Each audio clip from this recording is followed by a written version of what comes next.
Hello everybody. Welcome. How are we doing today? Welcome. Hello. Welcome, Poi, Cesar, welcome. Bleep. We're slightly higher today. Because I'm so hyped. Clearly, because I'm so hyped about the return of the goat. No, it's because I had to move out of the way so that people could see orbs. And then I found out, watching the footage back, that this apparently still blocks orbs just when you get, like, 5 additional orb slots, something like that. And then you're still blocking it, unfortunately. Welcome, Writer. Welcome. It's been a little while. Have you played Spire 2 yet? You've been on that? Have you been playing it? But yeah. Oh god. I'm so tired today. It's been a lot of fun. Let's go. Oh, I got a chance to try some co-op. Co-op was fun. That was, I played it a while ago, but I didn't let you specifically know, the co-op Andy know, that co-op was pretty fun. Been doing a ton of multiplayer with friends, glad you enjoyed it. Yeah, it's like, it's really funny to me how, like, how dramatically adding, like, co-op changes the dynamic of a game. If that makes sense.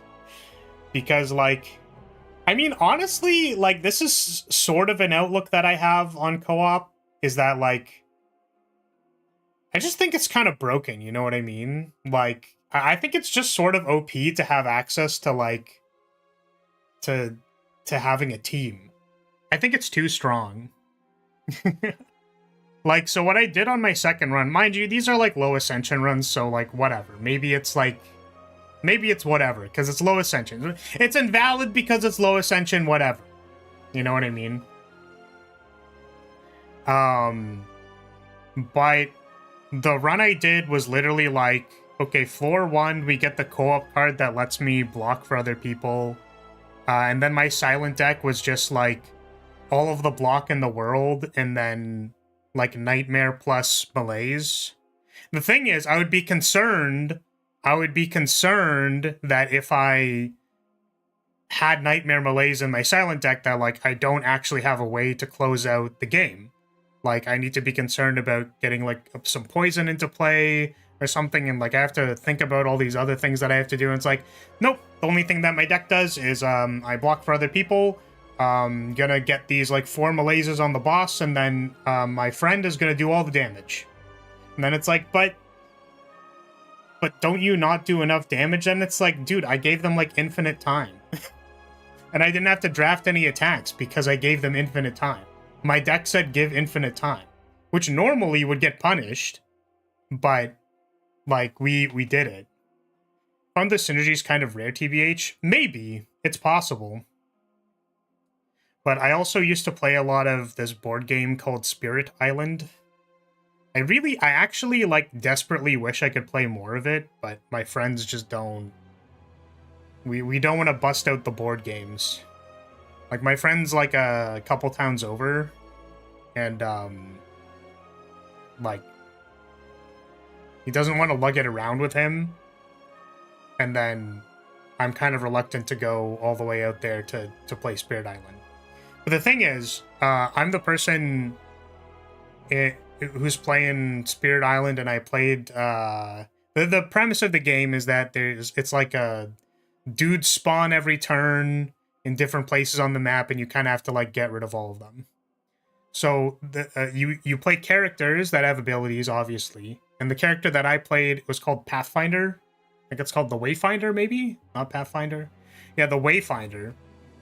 And its ability is that I can like move people around. Like, I can manipulate where people are on the map, and I can like make certain things closer in distance together, or isolate things. So The point is, it's just like a utility stick. Like, I'm a big utility stick that also, like, preemptively stops dudes from spawning, basically. It's kind of like what my character does. The character does no damage, and actually, if you kill anybody with the character, you, like, lose life. Like, you can't do it. Like, if you do lethal, yeah, I'm, like, full support. But the thing is, like, hey, Nora, welcome. Thank you so much for the sub. Welcome to House Lyria. Yeah, so, full support. The thing is, it's like, I'm kind of full support, but I'm, like, it's not, like, pocket healer support. You know what I mean? I'm, like, a proactive, like, CC support with every known CC under the sun, including effectively Time Walk. So we played that game on like max difficulty. You hit more than 2 buttons. It's funny because it's rather than like you hit more than 2 buttons, like the way that Pathfinder helps the team win is like the spawn points are randomized for where the next guys are going to be, but there's also a finite amount of spawn points. So if you're keeping track of where the spawn points are and where people have already spawned, then you can just like move the spawn generators off of the places that things spawn from, and then you just like time walk their spawn step, which is insane. And then you can do that while also grouping things for AoE damage for your team. And then your DPS is just like, all right, everybody's in one place. And then they blow it up. So it's like the actual certified big brain support.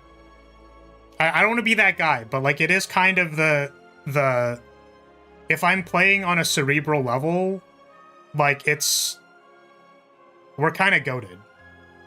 So anyways, this is a really long tangent for me to say that like I feel like when I'm on a team, like it's not fair.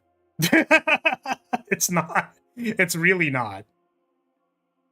Additionally, so wrapping it all the way back to Slay the Spire, I felt like being able to offload some of the responsibility of my deck onto my friend, because I was just playing 2-person co-op.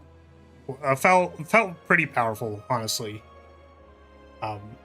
It felt pretty strong. Okay.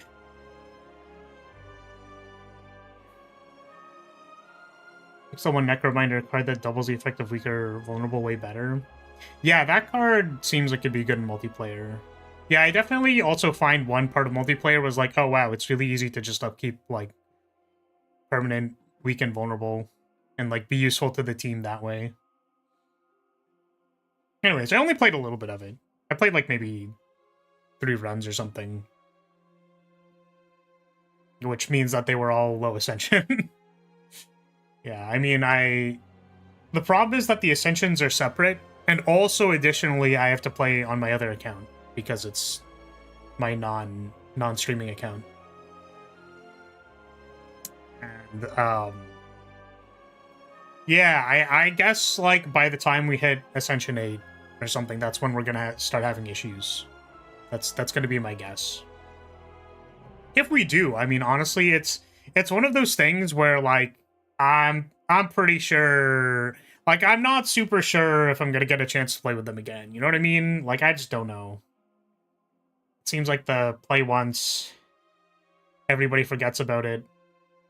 We try to make time doesn't get made, and then it's just really awkward. Sup, Pepper? How we doing? Goon bait? Well, it's not goon bait if it's just, like, it's not even bait. I'm just, like, being dead ass about it. Does that make sense? Bait is like I'm trying to get you to do something, or like I'm not trying to get you to bait. That's not okay. It's kind of like I'm just being dead ass about it. That's all. My brain is so big that my ideas are beyond your comprehension. What? I found multiplayer has been a fun back pocket option for when we're chilling. Yeah, see, that's the problem, is that I don't have time to chill. I was a little bit late today because I was making thumbnails, and I was like, oh, wait. It's funny, I keep going like, oh yeah, thumbnails don't take that long. They don't take long. I think even Loa for thumbnails, like, they don't take long, but they're longer than I think they should take. Goon fact. What is the goon fact? Vert. Yeah, I was actually thinking of whether or not I wanted to play like a Regent run today, because my Regent is like super low ascension.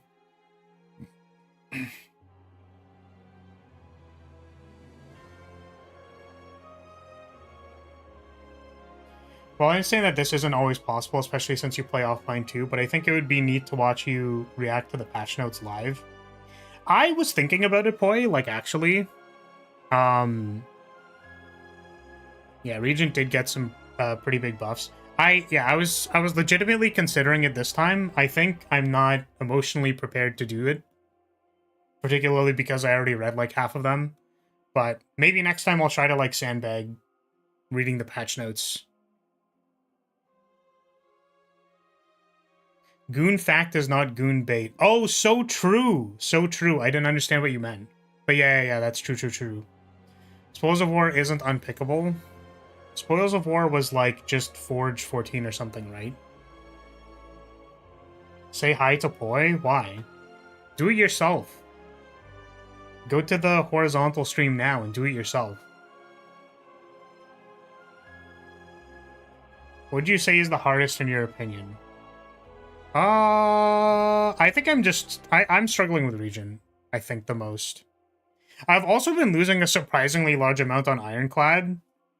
I don't know why. I just feel like, oh, you know, Ironclad is, you know, you just get in there, you punch things. It's weird, because Ironclad, when you're ahead, is like, okay, well, I'm gonna beat this hallway fight without taking any damage, so I, like, heal 6. And that's extremely powerful, because you can just always be at max HP, pay 30 HP to beat the elite, and then, like, do a few hallway fights. Like, you don't rest, you just do hallway fights to heal, and then you fight another elite. Which is insane.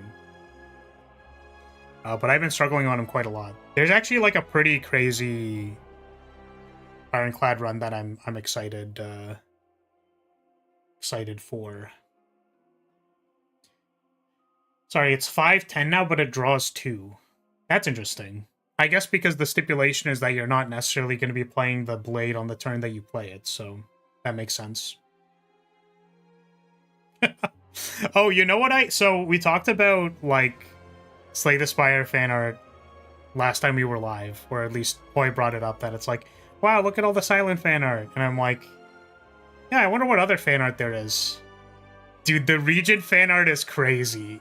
I have to be so for real with you. Bro, the Regent fan art is, like, so crazy. And I'm like, yeah, man. Yeah, dude, you're so for real with that. You're so, every single artist who has drawn anime girl and or anime boy Regent, like, you're so valid for that. The Regent or anime girl Regent. Anime, all the anime girl Regents are so crazy. The Regent has the perfect vibe. Dude is so cocky. Thing is, I'm hesitant to say anime girl because I've seen some anime boy Regents as well. It doesn't remove the smug ass face from their mug, you know what I mean? But I didn't think about it. I was like, wait, yeah, because the way everybody translates this person's face is that they have, like, the side floopies. They have side floopies for the side of the stars, and then they have a crown for the top. And I'm like, oh my god, that makes so much sense. That actually literally makes so much sense. I could actually do that right now. Which one's the short hair toggle? This one? It's one of these. Nope, not that one.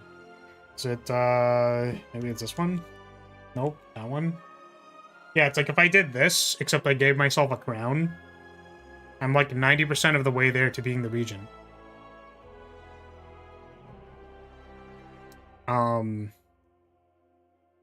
Yeah, anyways. That's why I pay for the content. Pay internet for the content. You're paying the internet and not me? That's crazy.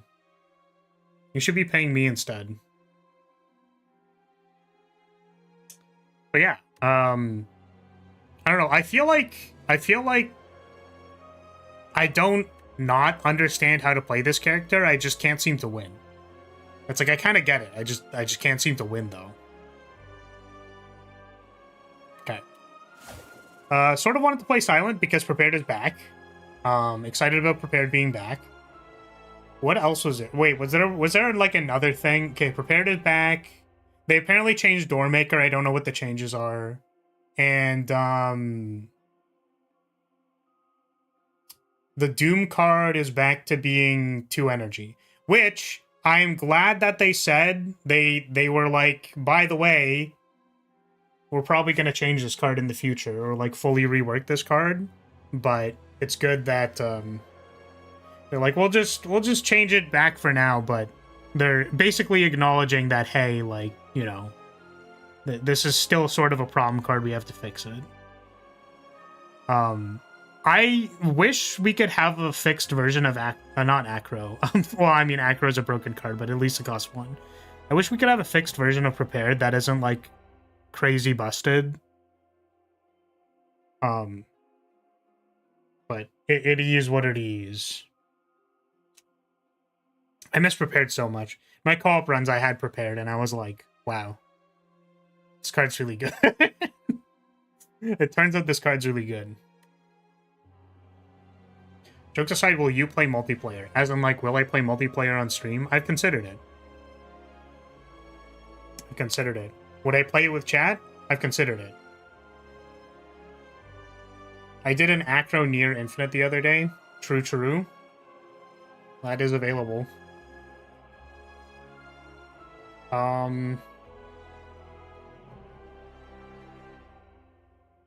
Yeah, I wonder. It is interesting to me. Silent is a girl? Are you serious? Yeah. Silent is an extremely hot, like, acrobatic warrior rogue. Which means that, like, in order to do all the backflips, she got, like, thick-ass thighs. Yeah, Silent is hot as fuck. I have no other words. That's just, like, true. Local man surprised by ancient news. Yeah, I mean, some people, they just don't know, you know? They just don't know. Alright, let's do a run. Let's see if we can win, because I'm gonna be honest with you. Oh, sorry! There's one more big thing, is that they nerfed Skulkin guy. The Skulkin boy. Listen, I really felt like they pushed it quite a lot for that elite. So I'm glad that we undid that, because it was... wow. Okay, we have Booming Conch, Golden Pearl, and Large Capsule. We are in the underdogs. So, I feel like Booming Conch is a good way to get rid of elites before they start doing anything, but the underdogs has the colony guy, so... I feel like drawing 2 additional cards doesn't really help me in that fight. We have gold and we have add, strike, defend. I mean, usually I would look at the map to be like, hey, can I go to a shop at the start? But, like, we are going to go to this shop. Because that, like, looks pretty good. There's also this. This all looks good. I mean, I want a bonfire before the elite, but the paths don't really work for it. Maybe I'll just, like, avoid it, whatever, it doesn't matter, and take, like, 3 bonfires. Who cares, man? Who even cares? Let's go, gold. Conch is also relatively worse on Silent compared to most characters. That makes sense. We already have stuff to do with our bag of prep. It feels like it'd be better in Act 2. When we can maybe actually do something with the additional cards. I like the short hair. I also like the short hair. I just feel like not wearing it all the time. Okay, we have Ricochet, Untouchable, Dodge and Roll. I mean, Prepared is back, so we take this Ricochet and then we just get it prepared and everything's good.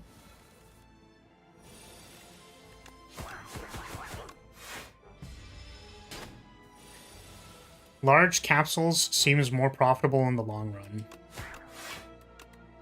I don't know if it's more profitable if I draw a strike and defend in the boss fight where I die, but... Is Max Ascension still 20? No. Max Ascension is 10.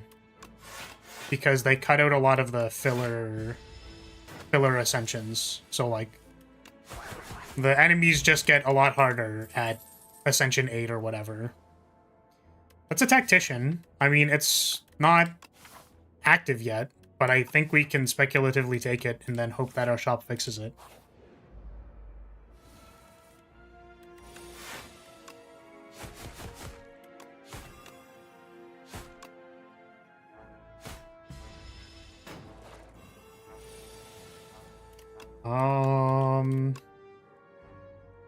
Just 2 blocks. We're not KOing the thing yet because it's still attacking me. Now we do it. Just got a cheese room with acro prep. I feel like I just always take the commons in that room. And it's like, what, you don't want to take chosen cheese because it's like really good? It's like, I don't know, man.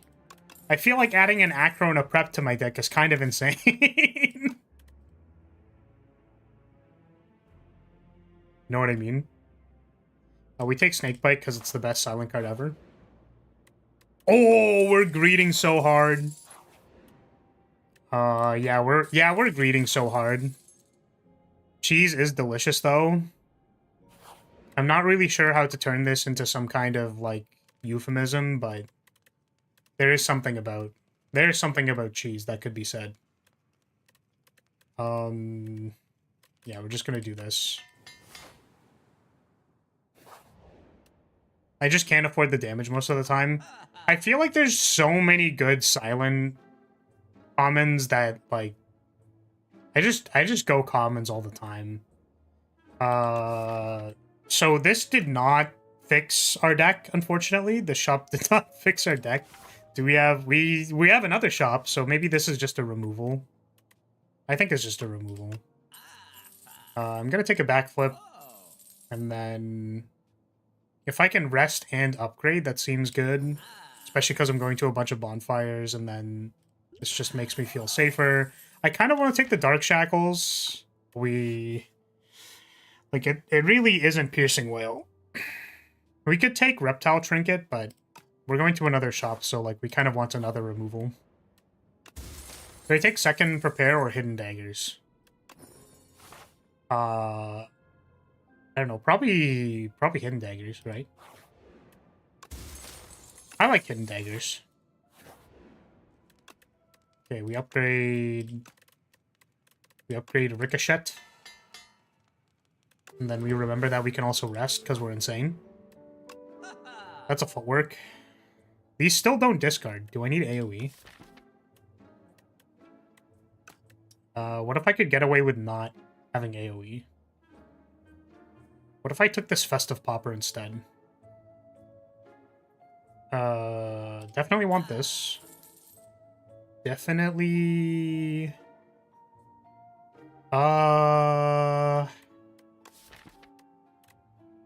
It's gotta be remove, I think.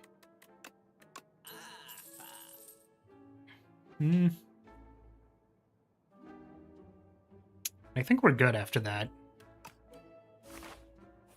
Now we upgrade this footwork. And then we hope to get an acro or a prepared.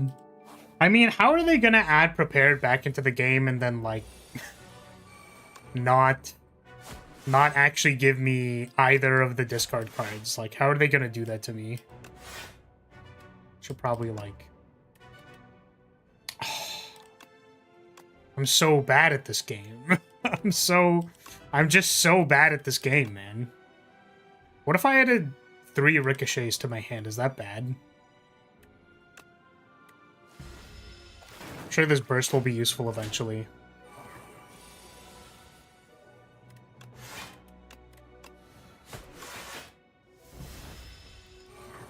Snakebite on the literal bottom of my deck. Exactly where we want it. That's a lie. Okay, redrawing it is nice. We kind of needed that. I'm not going to be in time to kill this person. Ooh. That's pretty crazy, though. 1, 2.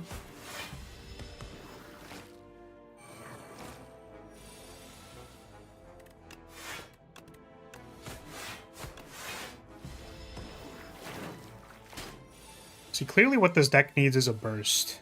We're just going to get a burst from this fight exactly.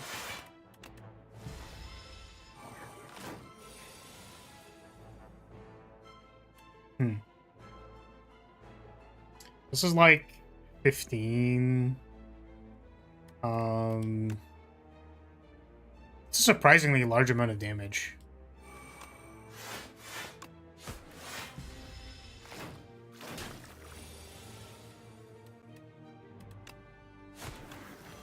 Alright, sweet. I hate these eels, TBH. Yeah, their skittish thing is like kind of interesting. Like, it's both really annoying, but also kind of interesting. You can't be offering me a reflex when, like, you haven't given me a discard, bro. Come on, man. Alright, well, I mean, Backflip Plus is another block. We have Footwork Plus. Our deck is basically draw Snakebite and pray. So this helps us get back to Snakebite, I believe. I'm gonna choose to believe. Okay, these still don't have discards in them. What the hell? What the helly? Does Wall-Light Plans do anything? It lets me hold, like, Tactician or Survivor so that I can pair them. Deflect Plus is available. We have two backflips and a footwork. I also really like this Assassinate just to, like, make encounters in Act 2 easier. The game wants you to cherish your cards more and not discard them. Is the joke here that Silent is just a very, well, even the term before this. Like, someone who's just, whatever, I'm just gonna discard everything. I don't need any of this. Whatever. We're just gonna get rid of it.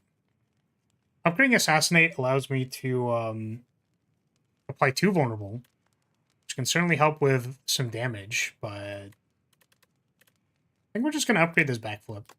We're going to solely rely on the Snakebite to kill this boss, and everything's going to be fine. We just need to draw it before it's bad. Hell yeah, turn 0 Snakebite.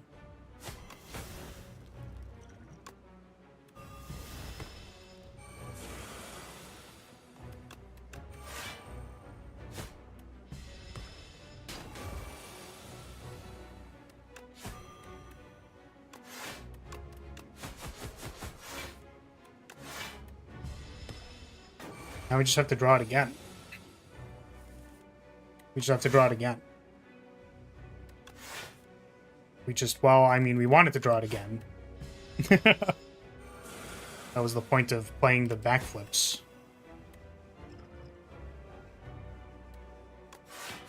Can't panic here.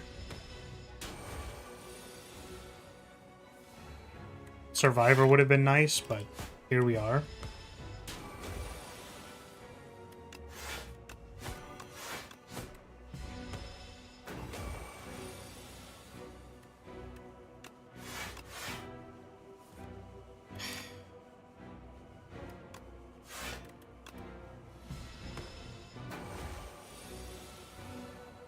Come on, man.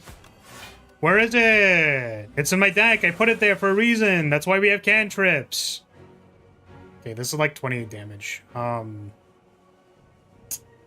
we take 28 damage, huh? It hurts. So the concern here is that all the backflips are out of my deck. and all of the attacks are in my deck. So there's a chance here that I draw, like, defend, defend, defend, neutralize. And then we draw strike, strike, strike, and nothing else next turn. But if we draw the strikes... Okay, that's a deflect. If we draw the strikes, then that means we don't draw the strikes next turn. Okay, we have a shot.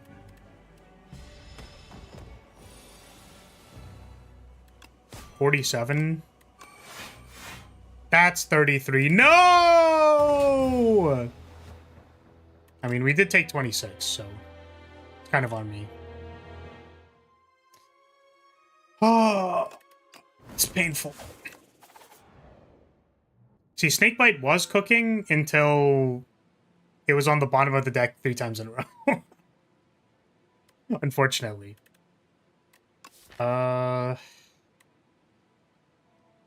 Transforming something here.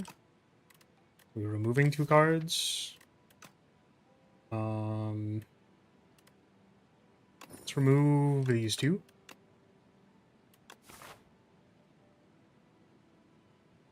Got back just in time to see you explode.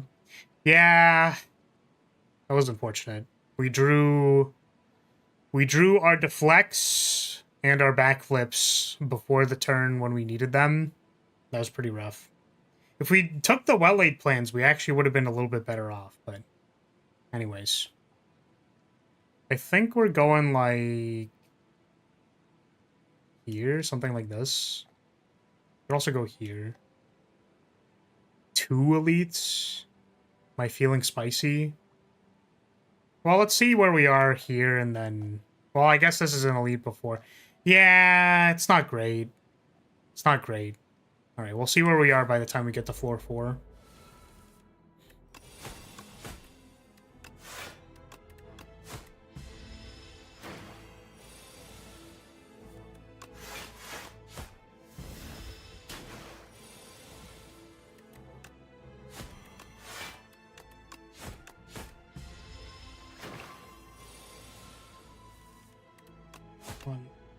Oh, come on, man.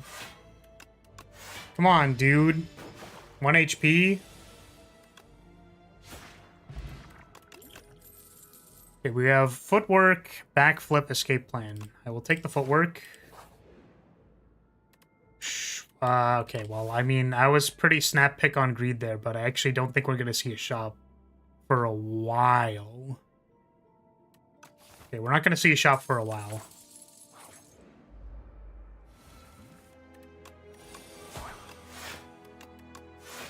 Oops. It's definitely supposed to be a strike.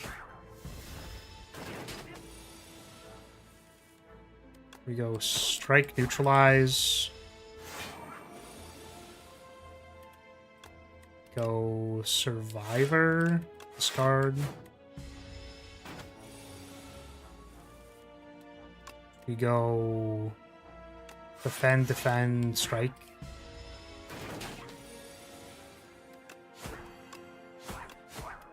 Okay.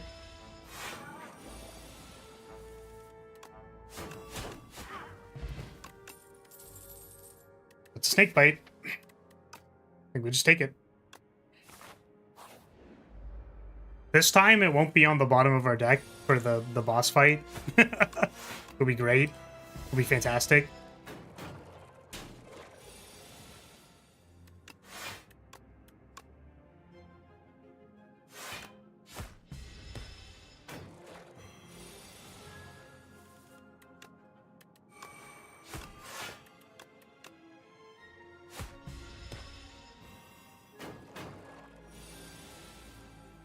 Another snake bite.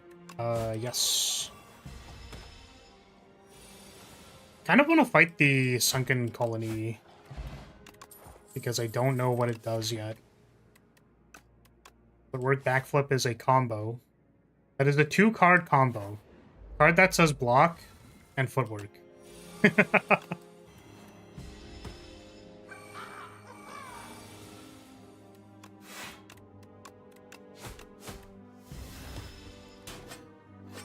Might actually be too slow for this fight.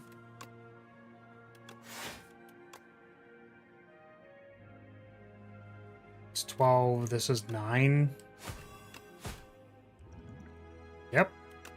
We're just popping a potion already.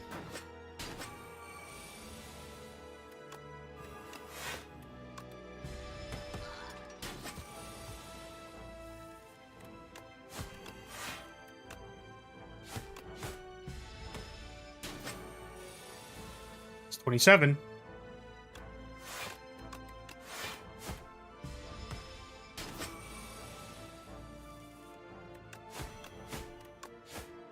That was rough. Rough. We'll take a calculated gamble so that we can both draw the snake bite and also draw our footwork. I don't feel confident fighting this elite anymore. We had to pay a lot of HP in that fight. So what's our plan here exactly? It was to fight this elite, but we're at 27. So... I mean, we have to fight an elite here somewhere. So I guess the later bonfire is better. We have to get through like 4 hallway fights. It's a heckin' lot of hallway fights. Ideally, I would like to not take like 20 damage.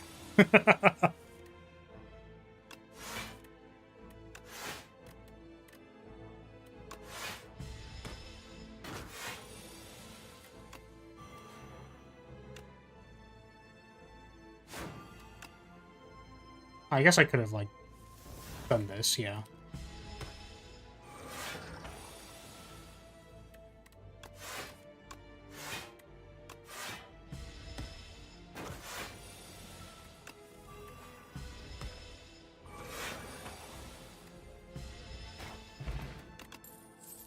Leg sweep, backflip, piercing wail. Piercing wail is a nice block. We could go double backflip again, and then and then die again. To our only damage being snakebite. I mean, these are all defense cards. Question is just, do we want one of our blocks to be leg sweep? Might be nice. We can like diversify a little bit.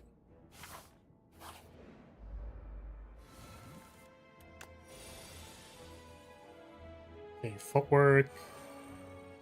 So these guys scale. So what I kind of want to do is like weaken you going into next turn, and then hopefully we draw the bite. Hopefully we draw the bite of 87. There's the bite of 87.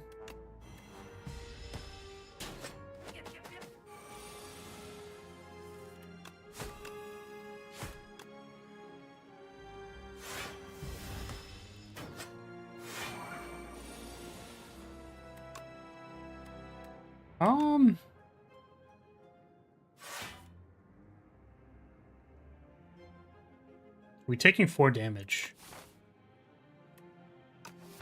Kind of don't want to.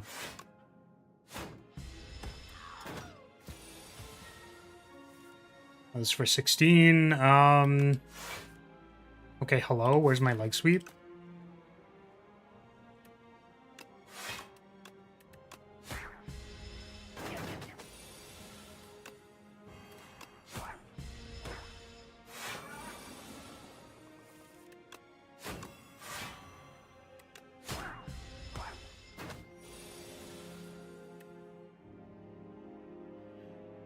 The legendary turn 7 billion hallway fight.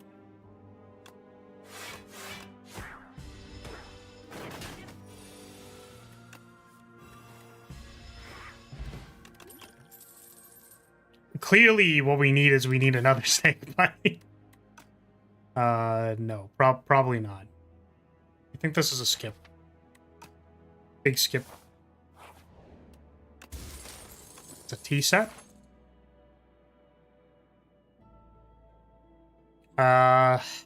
It's like, are we going to be better once we win 2 more hallway fights? You know what I mean? It's like, is it a rest first kind of angle? I think so. Because we also get T set for this fight. It's the rats! This hand does not have snakebite in it.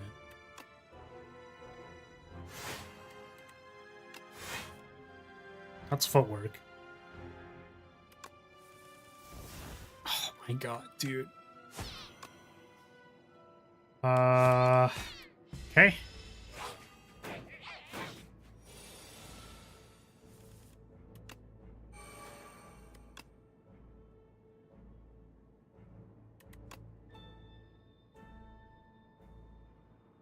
The question is, who am I targeting?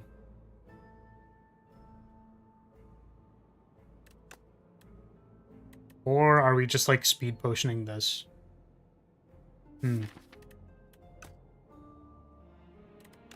Indeed. Take 12. Looking at... Speed potion while frail is probably not worth. That's fair. I mean, I guess I'm just, like, taking the 12 damage regardless, right? I'm just taking a whole bunch of damage. Seems difficult.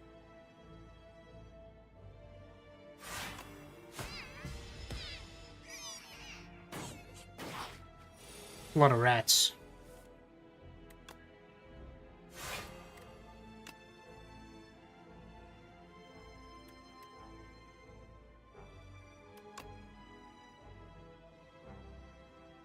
I guess we can stop one from getting summoned there.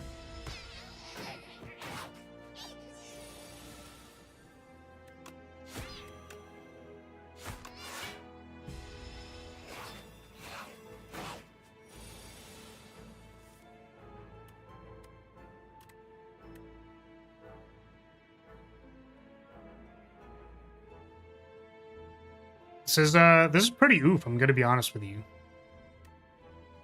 We're struggling a little bit.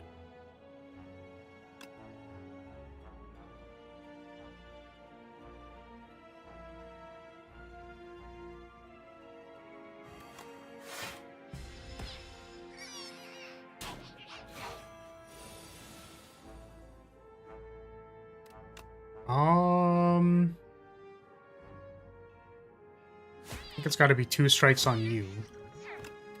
All right, we finally heal like 3. Now we've got 2 idiots to deal with.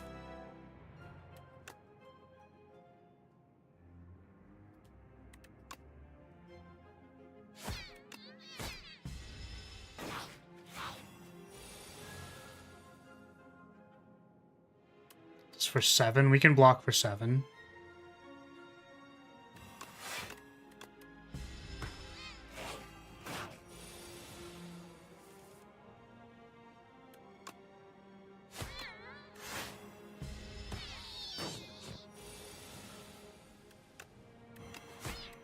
Wow. Turn 11. What a fight. Well, now we get the fucking echoing slash. Like, don't we think we're a little late on getting the AoE?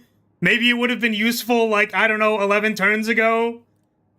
Jesus. Holy shit.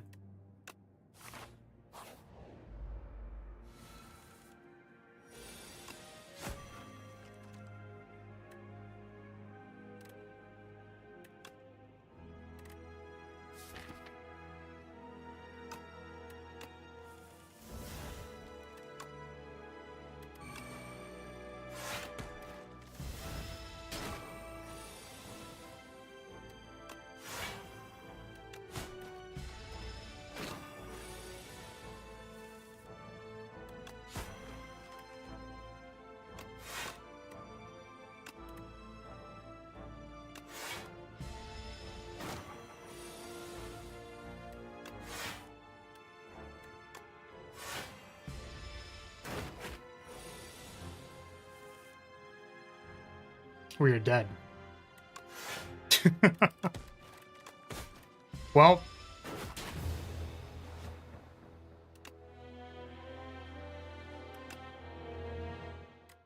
I think that rat fight was a little difficult. Did I, like, skip an AoE card somewhere?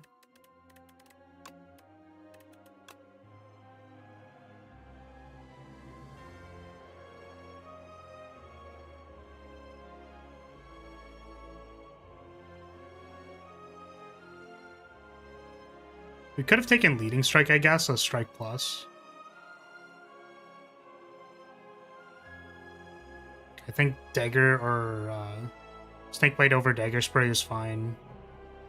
Yeah, I mean, like, we were only really offered one additional Strike Plus after we took the Snakebite. Piercing Whale is technically AoE. Yeah, I guess Piercing Whale over the, like, Sweep is also fine. Also probably better with Snakebite, so we can, like, Piercing Whale and then have 2 energy. I thought about it, and I guess since our only damage was Snakebite, it was, like, kind of worth it. Leg Sweep is probably the right call there, though. Is it? I don't know. Leg Sweep's kind of chunky, and I think contextually we could have been like, well, 1 plus 2 is 3. I'm just a little tilted that it's like, okay, we needed maybe like 1 more Strike Plus or an AoE card, and we weren't offered it in like 4 fights. So, what do you want from me? I think we're gonna go double remove here.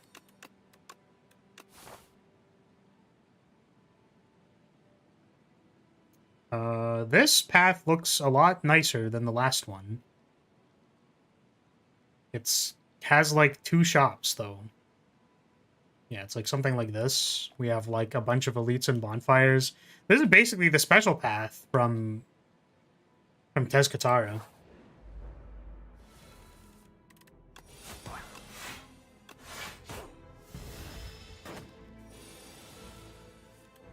Yeah, passing on leading strike though to be like, wow, I wish we had a strike plus was... That doesn't feel very good.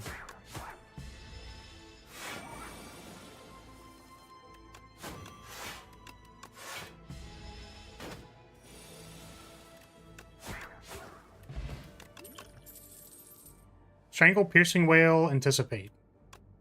I will take my obligatory first Piercing Whale of the run.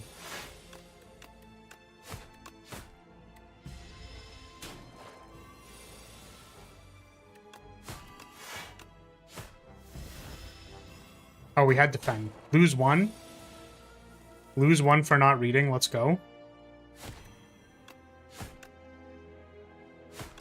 That was lose 3 damage.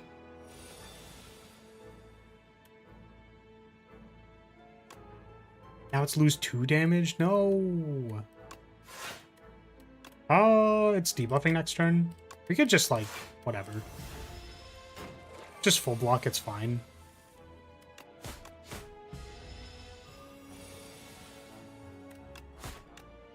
Sweet. Sucker Punch, Dagger Throw, Dodge and Roll. This is a Strike Plus. We pick Strike Plus. It's an untouchable.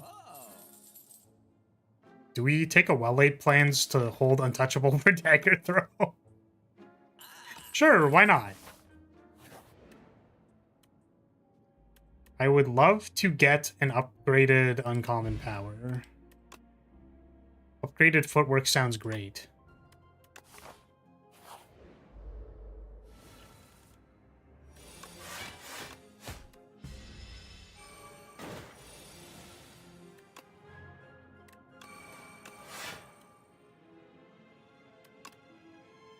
Wait, did I block or something? Oh yeah, it already gave me the 11, got it. Never found a functional discard payoff that actually dealt damage. That was... They had Thorns. See, that's what happens when I get distracted for 0.5 seconds.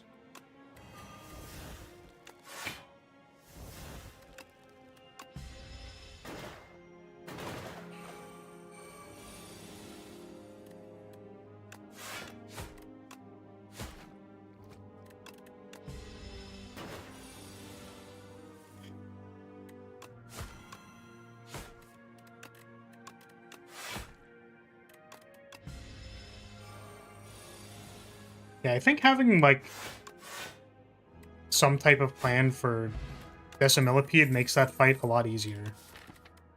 I do love me a follow-through. Great card.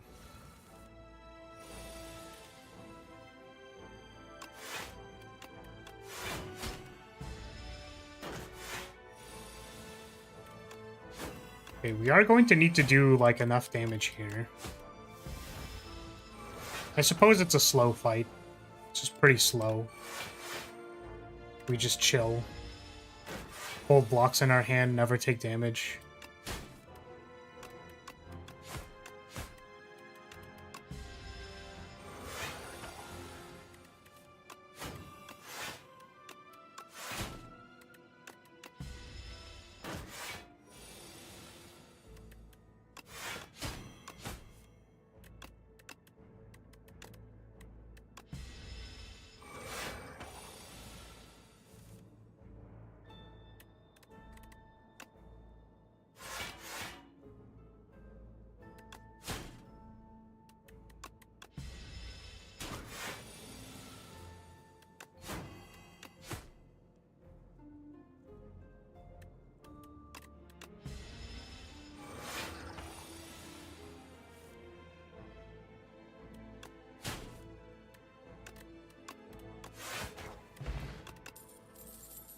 Okay, Blade Dance, Hidden Daggers, Expertise. Okay.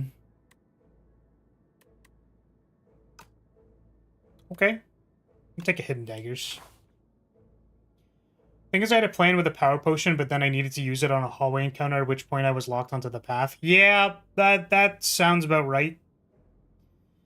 Yeah, when I mean, it still wouldn't have been the case. Like, if you had a Flex Potion, for example, and then it got used in a hallway fight, like, same condition would mean you still didn't, like, still weren't able to do it, but, like, plan, that's just, this encounter is over, I don't have to deal with it anymore.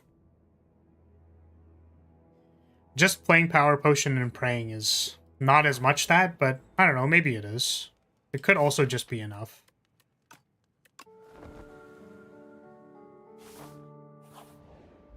Would have wanted to upgrade the follow-through there, but I'm scared.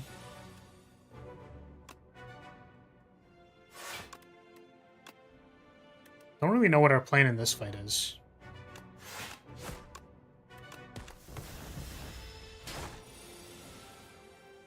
I would have liked and poison card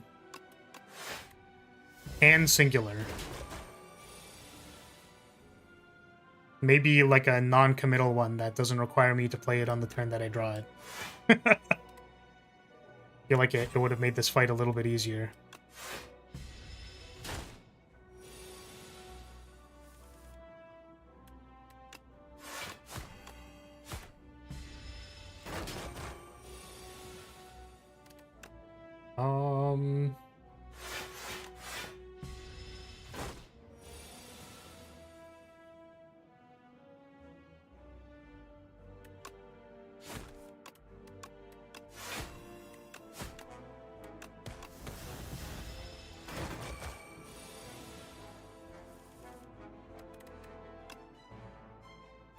I mean, we don't have to block here for doing damage.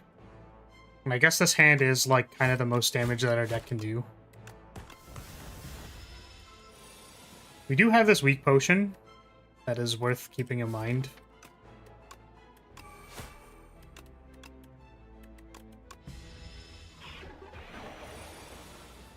$36. A lot of damage.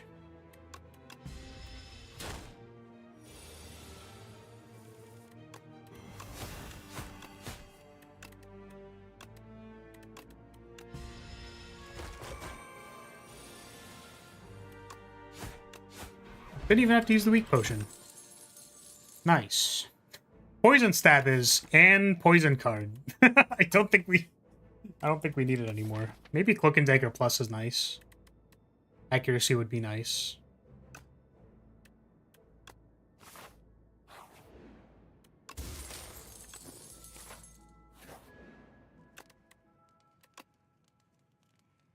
It could be Gardener's next. If it's Gardener's, this is probably better. It was not Gardener's. We finally get to see what this does! Yippee!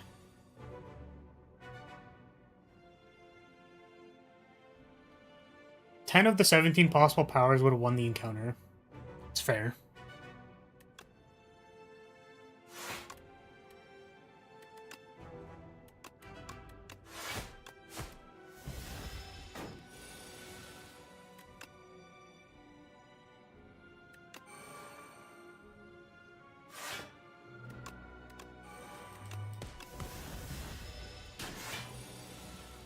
Oh, right, it also doesn't give you dazes anymore, which is, like, so nice.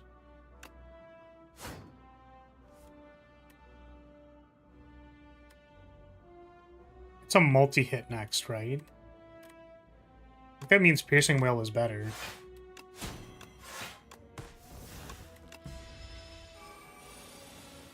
Eight times 2? Baby numbers. Actual goo goo gaga numbers.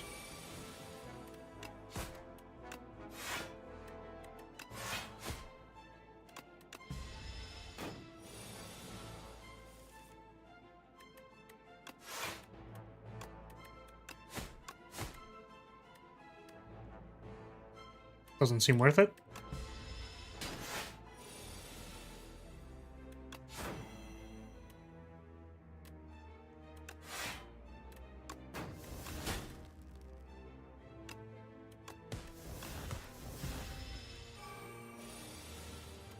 Bonk.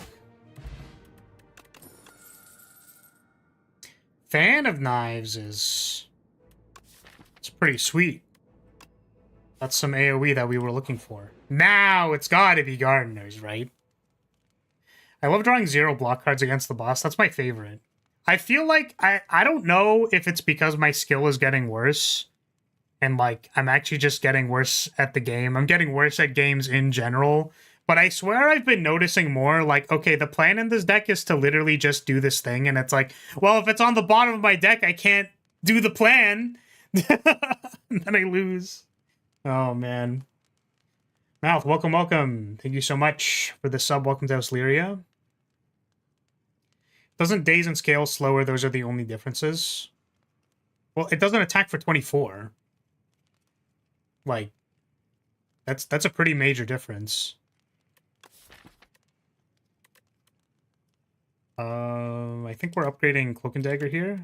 Well, it's like a lead. I mean, maybe I need to pay HP here. So. Hello, Gardeners.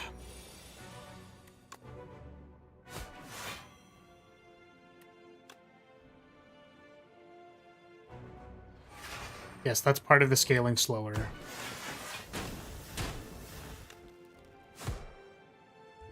Yeah, I guess saying something scales slower isn't, like, as direct or specific enough to matter to me. The important part of that fight was that it immediately hit you for 24 and then you died. So now it doesn't do that. That's like a very... It's a very toned down way of saying this fight that used to do 7 million damage to me no longer does 7 million damage to me.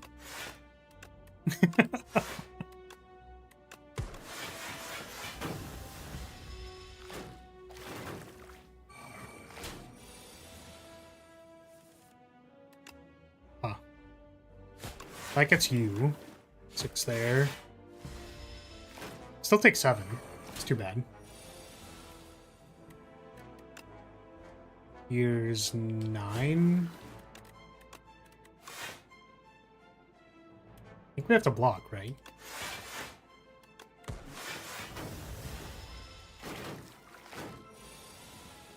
Beep. Okay, now what are we doing? We have a lot of blocks. We have no accuracy. We have AoE. We have some discard. We have footwork. I mean, I think we're good on blocks. I don't think we need a second Wally plans, so we skip. Hello, Punch Bot. I guess it's like upgrade Cloak and Dagger. I mean, we still don't have HP. I think the unfortunate thing here is that, like, we're probably too slow for this boss. I would really love if this encounter gave me, like, you know, like a poison common that maybe... I really feel like what this deck is looking for exactly right now in this situation is like a non-committal poison card that would kill the boss for me. We would obviously also take a Bouncing Flask. I think Haze is maybe okay as well.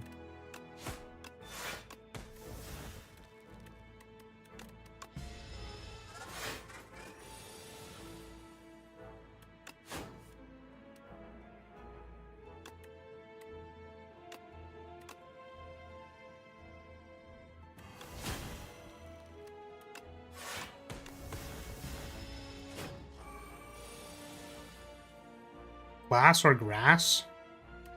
I don't have any context for this decision, so I feel like I'm not making a decision. Snakebite stonks. I would really, really love a non-commit... Well, so unfortunately it's deadly poison. I actually, like, legitimately think our deck is not fast enough, and I do need to take this deadly poison. Like, I'm just not... I kind of, you know... I mean, grass is kind of, like, laughing, so, like, I think it's grass. Like, I unironically think our deck is too slow to fight the upcoming thing, so... Our plan is going to be duplicate deadly poison, and then... Like, hopefully that's good.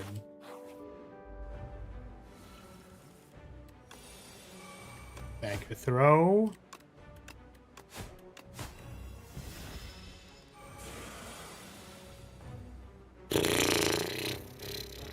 I mean, like, come on, man.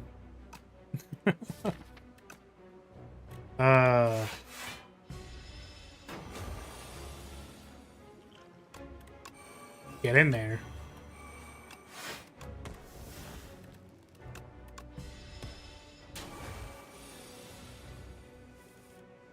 Now we just have to do that a few more times, and then hopefully block for, like, I don't know how much this is going to be.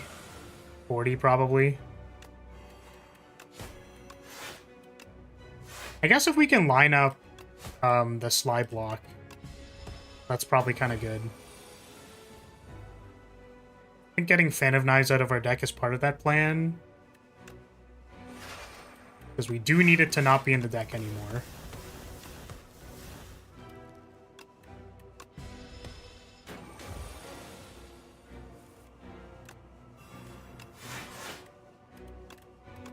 I guess, ooh, we could also get rid of the... We are able to get rid of the Piercing Wail. I have a bad habit of not playing it in fights where, like, it's probably bad. And I could just, like, get rid of it.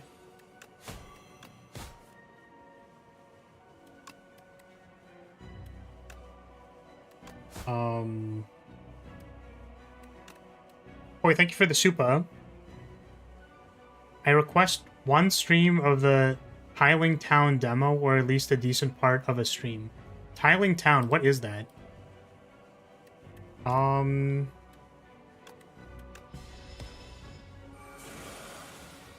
of feel you with the I'm playing the deck that does the thing and not drawing it can be fine, but it usually gets me blown up every time. Yeah. It's quite tragic. It's like, we're doing the thing. Our deck does the stuff.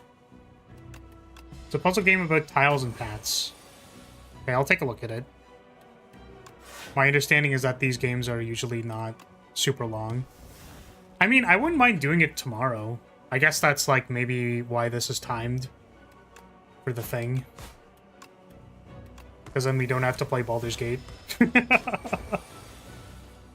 Okay, so we need to set up the thing. It's a demo. Yeah. I guess I just wasn't sure as, like, is it a demo, but it's 5 hours long? Because that's, like, an entire stream length. If it's only, like, an hour, then we can do it at the start of stream tomorrow and then do it. Our next draw can potentially be Survivor, Discard, Untouchable, and that's kind of sick. It's about an hour, hour and a half if you're slow. Okay, so we're going to give it 2 hours and then... I mean, are you around tomorrow? Unfortunately, we didn't draw Survivor. I am going to use this to heal like 12. Okay, we didn't get blown up this time, thank God. After Image, Nightmare. There's also a Corrosive Wave, but I'm not super about it.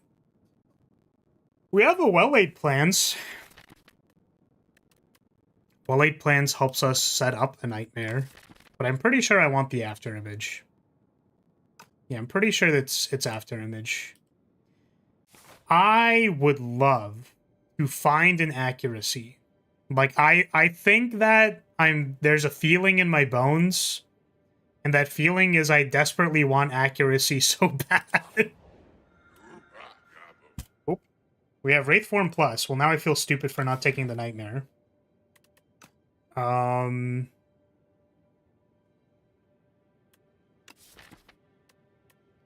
This deck, honestly, maybe just takes the Sozu. I don't think we can get enough value out of Wraith Form, honestly. Like, I don't think it's... Like, what are we gonna do with 3 turns? Like, there's nothing... There's nothing to do with 3 turns. I'm gonna take the Sozu and hope that the extra energy helps me. What is our plan? Our plan is that we can get to here and then dodge every elite for the rest of the act. Because we're basically looking for some kind of scaling. I mean, I don't care what the scaling is at this point. If it's we have to pivot our entire deck into poison, I'll do it. But what we're currently doing is throwing 4 damage at our opponent and being like, are you dead yet? Are you dead yet? You dead yet? And then they're not dead, and I'm confused. I'm like, I thought that when you draft cards, the cards are supposed to do damage, or gain block, or scale your power, and all of that, like, see, when you think about it, block is kind of just like a spicy way of saying you're gonna deal damage, because it gives you more time to deal damage. So it's like dealing damage, but spicy. Afterimage on the bottom of my deck, classic. Okay, what the heck is this? Like, are we... I don't want to take 26. Cut that shit out. Okay, let's go Cloak and Dagger. Defend. Maybe I should have gotten this Phantom Knives out of my deck.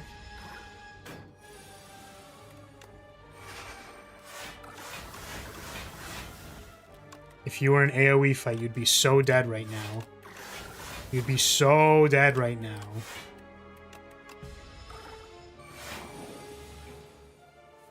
That is 26.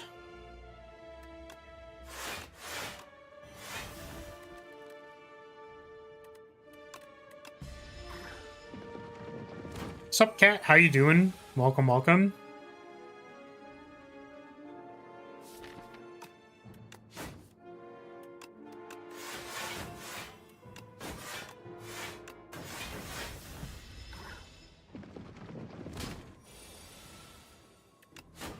It's like not enough poison to just kill it, and not enough damage to make it through like 36 block.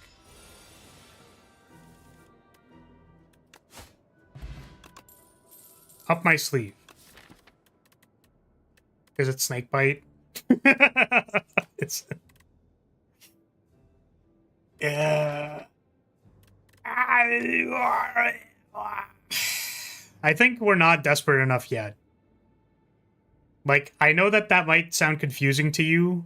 I know that I radiate, I literally reek of, like, desperate boy failure energy, but I don't think we need it just yet.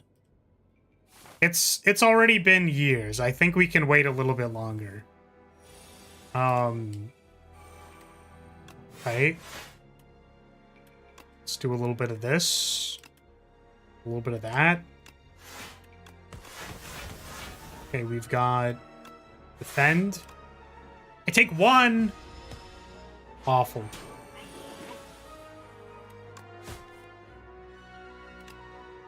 We don't have Lyrilyte plans.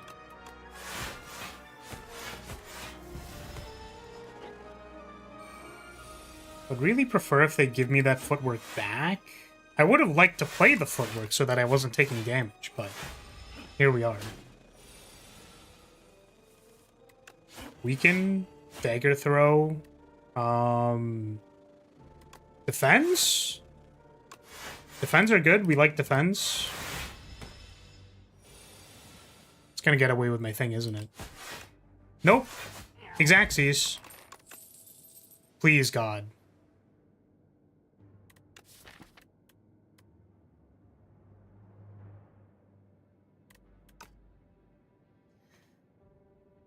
How desperate and lonely are we for, like, this bubble?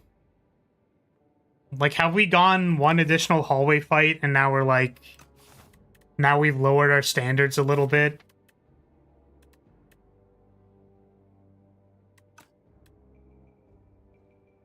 I don't know, man.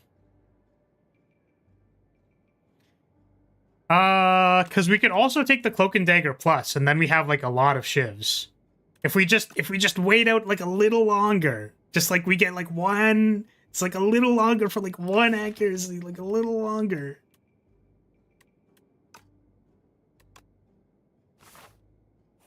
Come on. Like, right? Like, guys? Like, any accuracies? Any accuracies in chat? What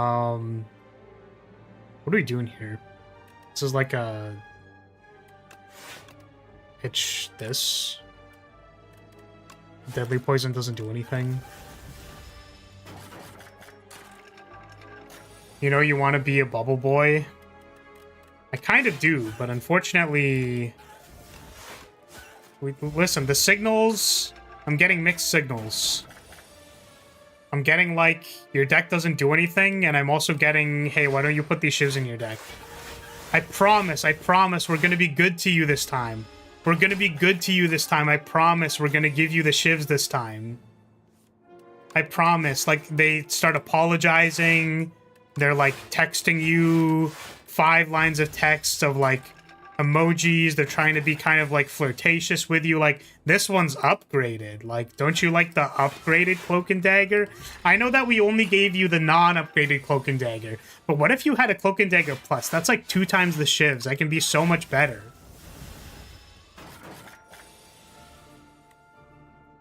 Guys, I think they're lying to me. I think I wasn't supposed to text them back.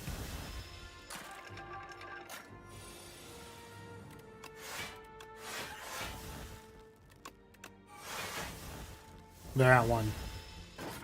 I'll take 5 damage for you. Alright. Ooh, they just hate me so bad. Oh, they just really don't like me, man. They just really don't like me. Like, I'm just some kind of, like, side bitch to them. I'm just not even, like, the main guy. I'm just some affair. Yeah, what are we doing here, man? Bouncing Flask? We're gonna bounce on it? I think it's Flick Flack, actually. Flick Flack is fine. We have to add a card to our deck. Is it time to add an Ultimate Defend to my deck? I think so.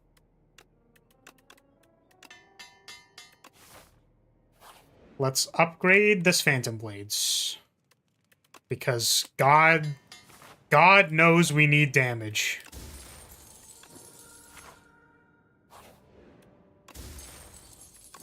Okay, that's some damage. That's like a little bit of damage.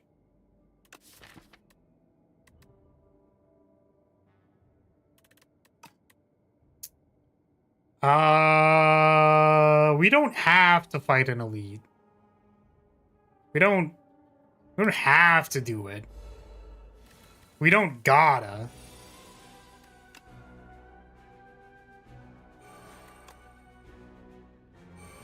Okay. It's a good start.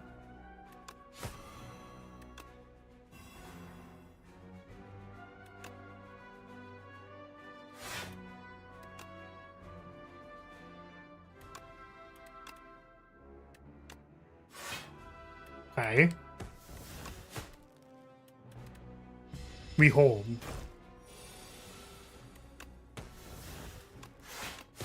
Huge blocks.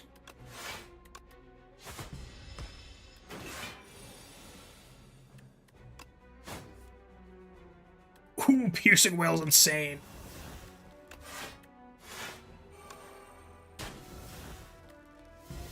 We hold. It is a little unfortunate that we have Afterimage, because that makes me want to play all of the shivs. But it's, like, not required. I guess it's kind of like retaining 1 block in your hand. It's like a retain 1. Retain 1 block.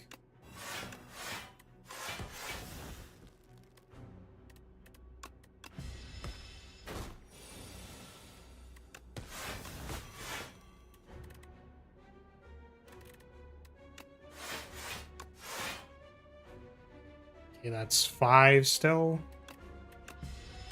We could have played the strike.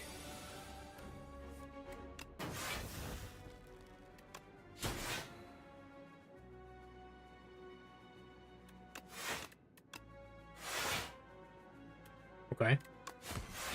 Okay.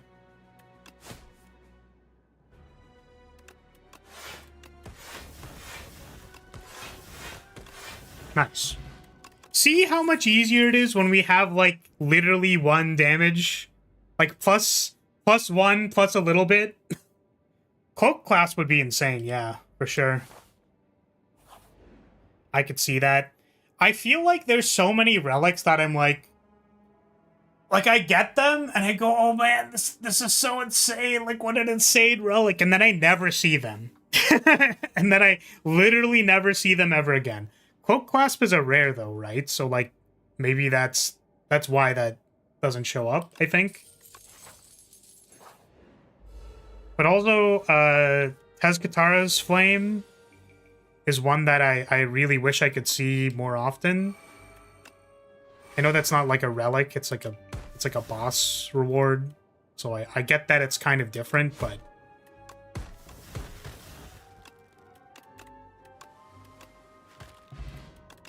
okay. I think we're good on Shiv production. I don't think we need the poison. Come on, man. I mean, I guess Assassinate is vulnerable. This is like an extra footwork for free.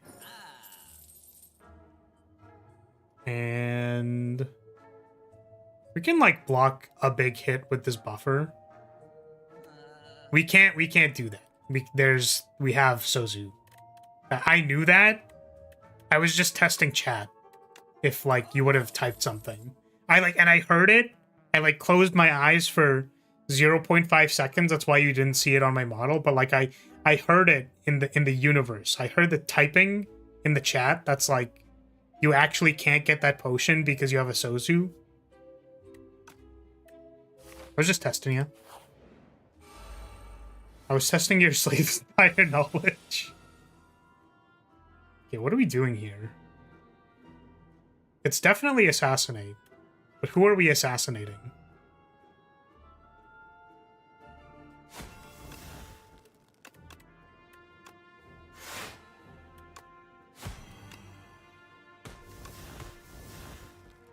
Alright. I'm honestly surprised they didn't change automation to not make it a combo machine. We have to draw like 10 cards, right? That's like... It's like a thing you have to do.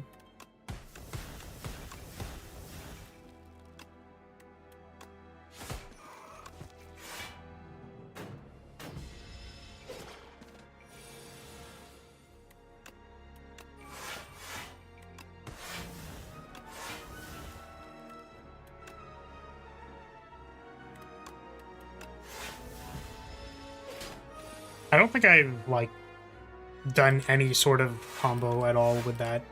Like, it's good, but there's no, like, super crazy infinite. In my brain, at least. Shadow Step or Acrobatics? So here's the problem with Shadow Step is we retain our shivs. So we would be, like, discarding all of our shivs. I guess what we do is we just take the Shadow Step. We well-laid plans it. We wait for a turn where it's good. And then we just hope to draw everything. That sounds about right. We kind of want some damage. We need, like, some damage. Do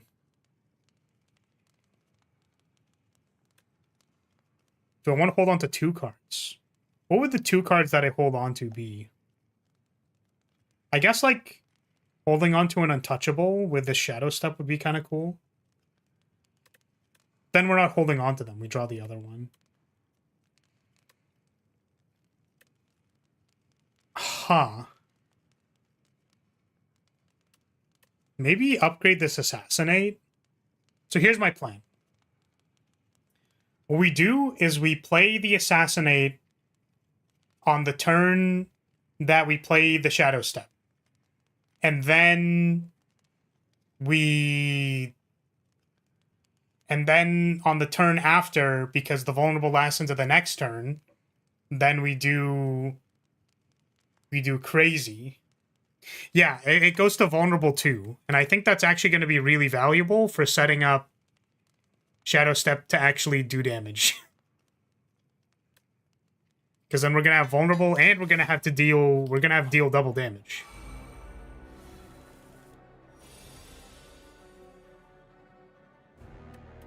Okay, here's all my scaling. I've shown you my scaling, please respond.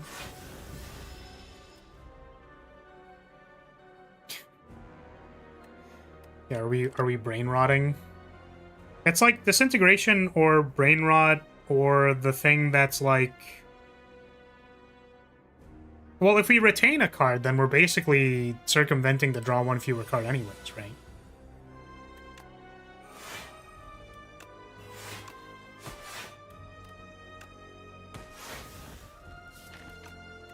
We're just gonna assume Shadow Step's good next turn. It was fine.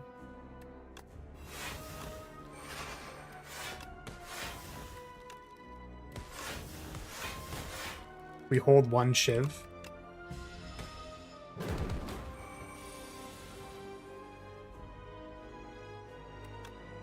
We play one Shiv. We can block. Maybe I want to hold the ultimate defend for next turn instead of untouchable. It's a little more narrow.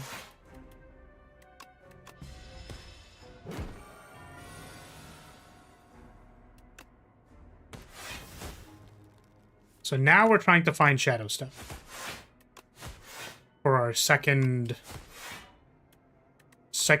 burst of damage. There's Assassinate. So we hold the Assassinate with the Well-Laid Plants. Right, that's how this works. 7, that's enough. Okay, we hold Assassinate. We draw Shadow Step. That's Shadow Step. So now that we have a Shadow Step, and next turn we have like Hidden Daggers, Cloak and Dagger, and Neutralize. I think that's kind of the most we can do, honestly. So we play all this first. Okay, so the thing is, if we draw a Shiv, it's like really not that bad, right? It's like basically a glorified strike. Do a strike. Here's a Shadow Step. Now, next turn, we're gonna have like double damage. Oh, I guess this is all we were drawing, now that I think about it. That's maybe more awkward than I thought it was. Well, that's 51 damage. Like, that's pretty good.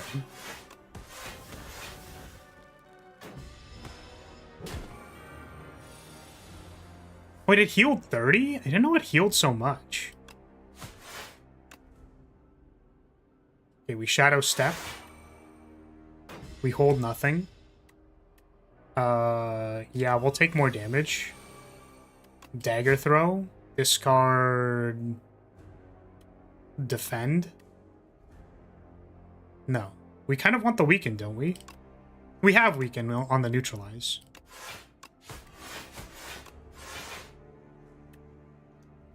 Taking damage here. We just need like 24 more. That's 17 plus 7. Nice! It's a little suspicious. It's kind of suspicious. I want to say this deck's a little suspicious. That's a Serpent Form. Or Tracking. If we Tracking and then Shadow Step, is that good? I don't actually know. I feel like Storm of Steel is also not good. Serpent Form... Okay, so Serpent Form is kind of like 3 energy accuracy, right? Is that good? Oh, man.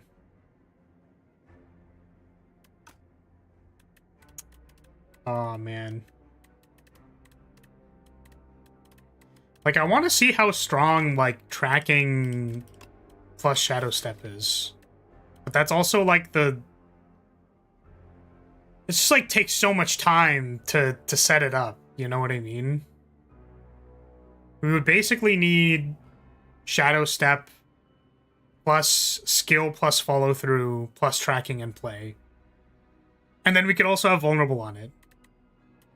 So if all of the things line up, we can do like some damage with a shiv. That's what I'm seeing. Okay, we got this. I don't think I want Vaku to play my turn for me, I'm gonna be honest with you. I mean, would it really be that bad? Actually, it automatically playing the Assassinate is kind of bad for us. Create an ethereal copy of the first attack you play. It's gonna be a shiv. We generate 1 additional shiv every turn. Oh, wait. We can double assassinate on turn 0? It's kind of like... That's kind of sick. I don't know if it's good, but it's kind of sick. Or we can remove 3 cards, which I don't feel super strongly about. I think... I want to say double assassinate's, like, interesting. It's, like, kind of cool. It's kind of neat. I don't know what other good attack cards we could play that we want 2 of, but that's kind of neat. It's kind of neat.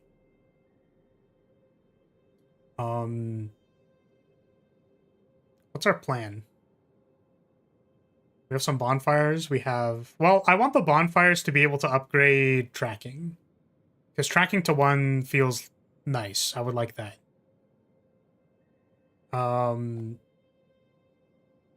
Yeah, so I want these 2. Because it gives me a thing. Well, actually, there's a shop there. This is also 2, but it gives me a shop. Yeah, that looks better. We go Assassinate 1. Assassinate 2. Now they're both vulnerable.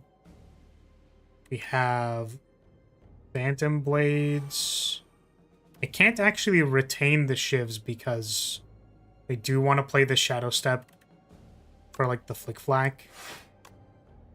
But we don't have to. We can use Hidden Daggers as well. So we can. Poke and Dagger. Big damage. I mean, is this just like... It's just already enough. This would be... It's 4, 12... 12 plus 7 plus vulnerable. I think that's already, like, enough. Oh, well, I can't play both if I play the Flick Flack and not the... Slight piloting error, but it's fine. We weren't even punished. Never punished. Okay. Now, that was a little goofy. We should probably... You know, maybe not do that. Ethereal Shiv! Wait, and we retain a Shiv? Does the retain overwrite the ethereal? It's not meditate, right? So that's not how that works. Okay. Assassinate 1, assassinate 2.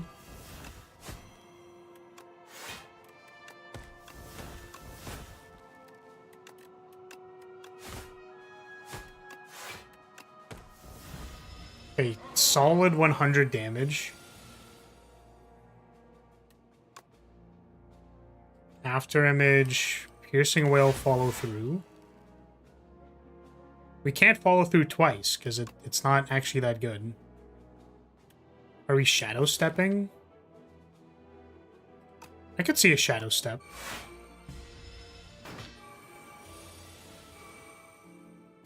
Shadow step into all of my scaling. Let's go.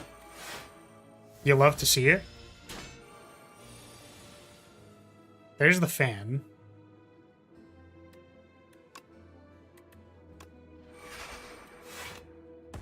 $17. This is now 21 plus 7. 21 plus 10. Solid. Prepared, my beloved! I don't think we need it, but prepared, my beloved! Okay, what are we doing? 2 assassinates does mean that you would be dead. I actually think these guys are the real problem, and I've been targeting the punch bot when they're not really the problem. Okay, so do we want to get rid of the artifact? There's so many decisions in my hand, and I can't make the decisions because they're too complicated. I think we draw like a fan of knives and then we're really happy. So I think I'm doing something like this. We'll follow through. Here's Phantom Blades. And then footwork. I was debating if I wanted to play the Flick Flack or the Shadow Step or something. We did not draw the thing that I wanted to draw, which is a classic of mine. I'm pretty good at doing that, honestly. Dagger throw again. That's an untouchable. Nice. Deadly poison. Defend. Just play these. We retain 1. Still haven't drawn the fan. It is in the deck. I did put it there. I actually kind of want to upgrade the after image, because it having innate is probably relevant for us. This is fine. We'll save the 1 damage. Finally drew this fan after we have gone through our entire deck. Seems legit. It's not weakened yet. 1, 2.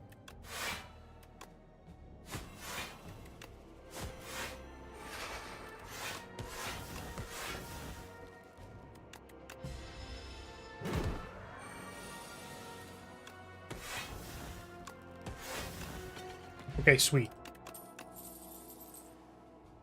So Finisher is interesting because we have a Well-Light plans and also all of our shivs have retained. So if we ever wanted to go like Dicko mode and just go like, here's Finisher for ×5. It's a way to do more damage. But we're already trying to set up the Rube Goldberg machine of Rube Goldberg machines, so maybe it's not that important. I'll take a second Piercing Wail, though. I don't mind a second one.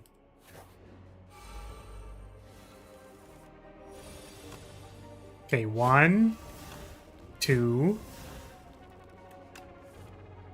It's a Flick Flag. Shadow Step is going to discard our hand. So we play this. And play this.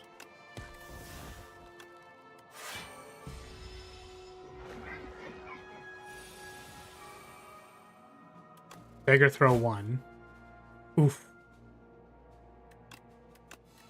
Dagger throw 2. That's a little bit more acceptable. I mean, I guess I wanted to play the Piercing Wail, so now I have to choose between these two.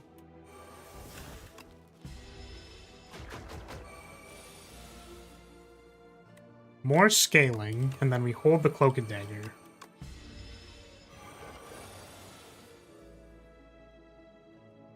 Okay. So I think we have vulnerable plus... Like, this is going to apply vulnerable. And then we have 4 shivs. Is this better than blocking? 4 or 2? I wish I could see the damage on a shiv. So this is like... Vulnerable? Nah, that's way too much math. That's like so much math. I really don't... I'm gonna be honest with you. The math is just a little too much for me. Okay, evidently it was not enough.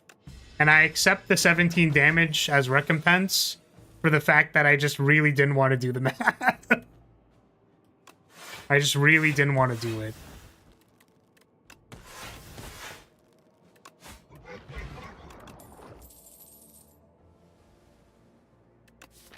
backflip says draw cards. Do we want to draw cards? Drawing cards seems like a good way to make Shadow Step better after the fact. I'm okay with drawing cards. I like drawing cards. Corrupted or transform a card. You know what? I would really love to transform this Deadly Poison because it is not quite it anymore. Anticipate's kind of interesting. That's kind of interesting. I think we were upgrading Afterimage here. We just want to make sure that, like, it's online. You know what I mean? Lantern's great for us. Just want to make sure that this is online. Fan of Knives is crazy here. I actually think I even want to not play the Assassinate, because instead of Assassinate, we could get like an AoE shiv.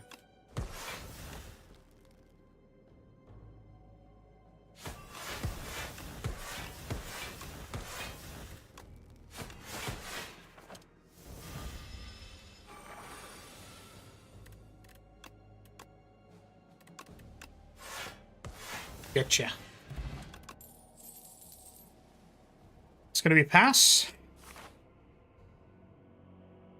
It's definitely a rest. Actually, we have... I mean, we can heal in the next hallway fight if we take a thing. So maybe upgrading tracking so I can, like, play it.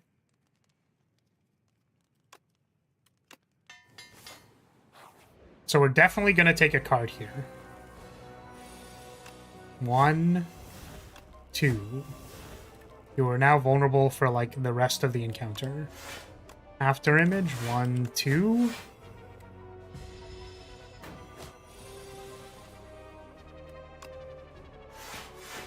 Block first.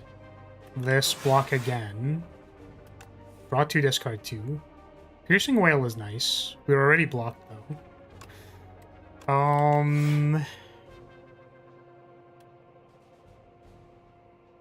So worth taking the damage. What's our plan? I mean, why take the damage if we don't have to, right? Do something like this.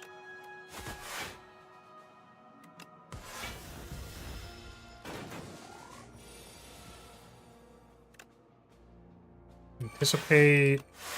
Get our blocks out. I can play a well-laid plans. That saves this Piercing Wail for the next time it actually tries to kill me. Ultimate defend.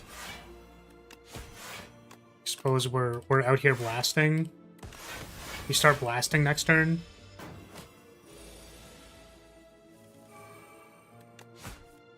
One. Dose Stress. So what card would we actually be fine taking? Maybe the Strangle? It's not, like, great, honestly. But I think the AoE is a little past being useful. Like, there's the Queen, but... Oh, wow, 12 AoE, the 12 damage to the Queen. That's crazy. And I don't think it's Dagger Throw. If we get an ethereal copy of Strangle, we can double Strangle something. That's kind of cool. Okay, we have Royal Stamp. And an Accuracy. If we Royal Stamped something, what would we want?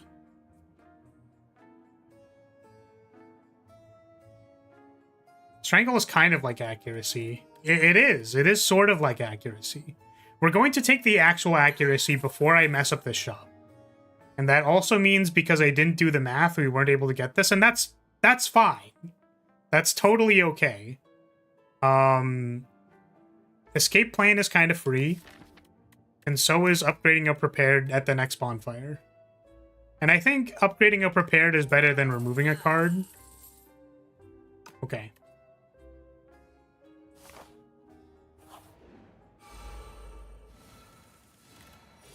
We have...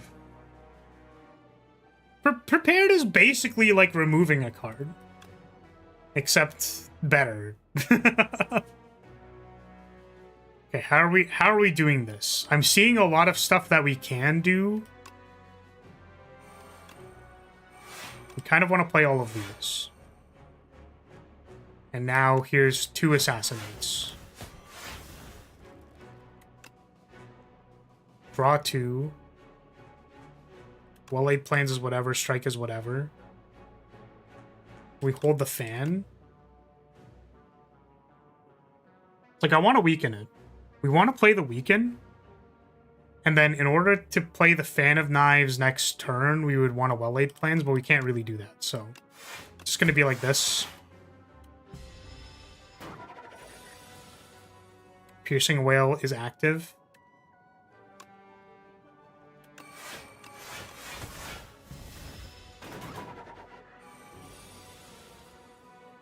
Escape plan.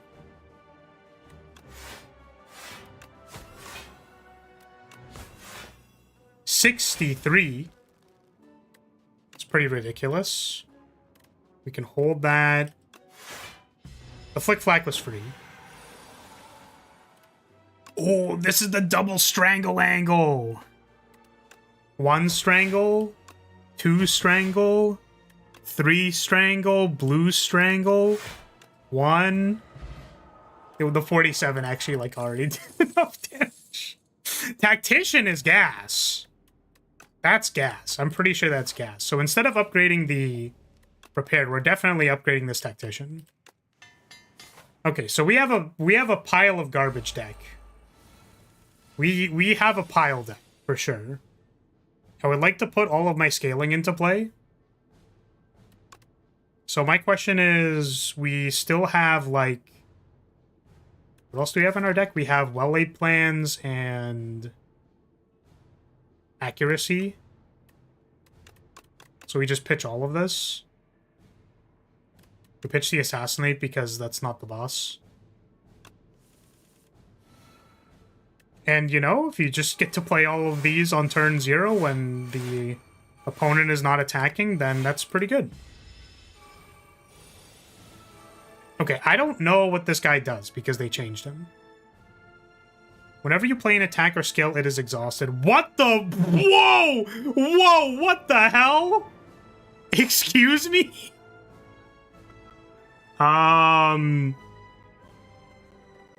Okay.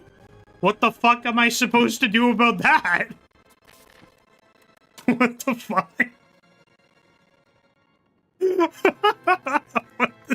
What the hell?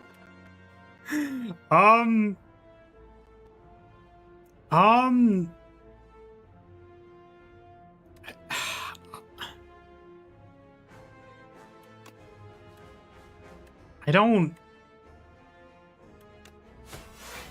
get it. I don't understand.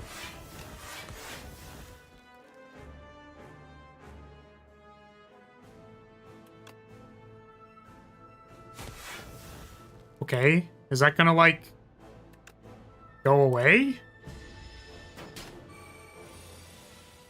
Okay, what's this one? You cannot draw additional cards during your...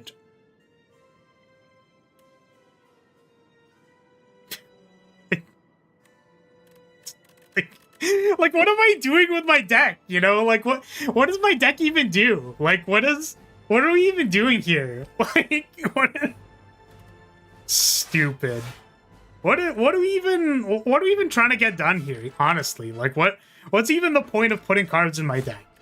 Like, why do I even why do I even do anything that I do, right? Like, what's realistically, like, what's the point, right?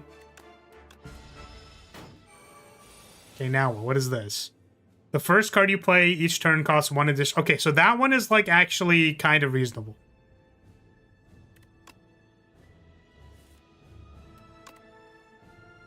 The first semi-reasonable thing that I can deal with.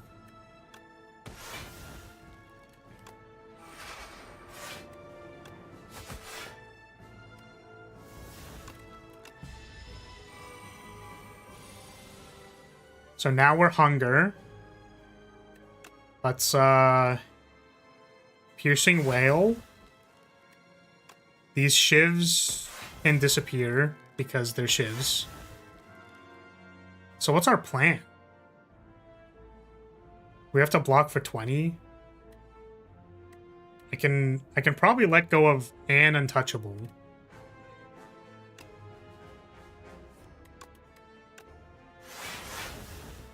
Okay.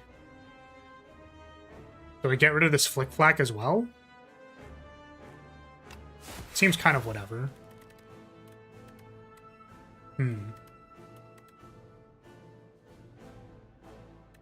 Okay. Well, next turn, it's you can't draw additional cards, right?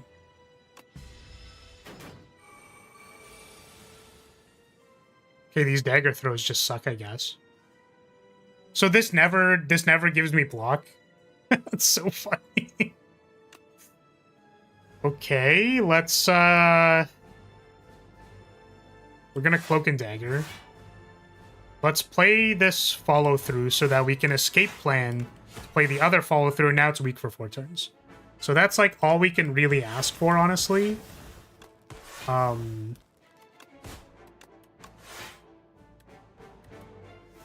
Okay. Our first card costs 1 more. I think I'm okay with that.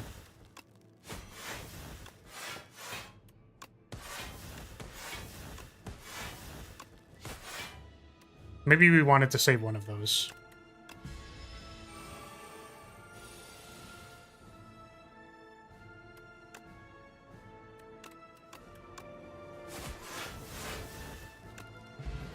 Okay, that was a boss fight. That that was... I feel like I just took a bunch of psychic damage, and I don't really know what to do with it, honestly. It's just kind of like there. My brain is just hurting a little bit. Okay, let's go next. Okay, we can do something like a little bit more standard here. I don't want to play the flick flag, actually, but I'd rather draw a card.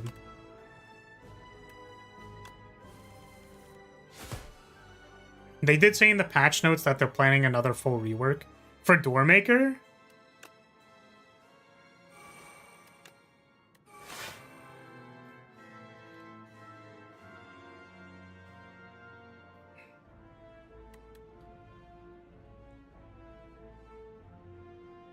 That's fair.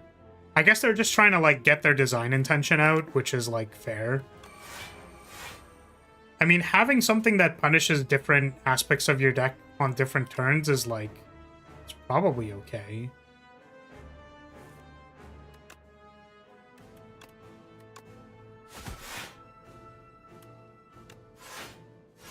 Oh, we didn't draw Phantom Blades. That's what we didn't draw.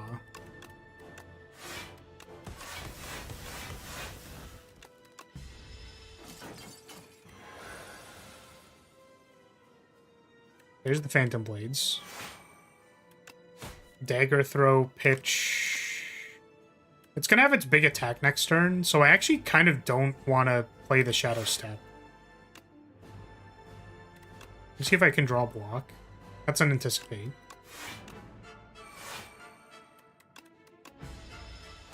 It's turn 3, right, where it does this?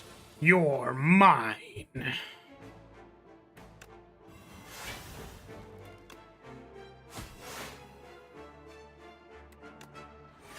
Oh my goodness, it copies it and you can't play the...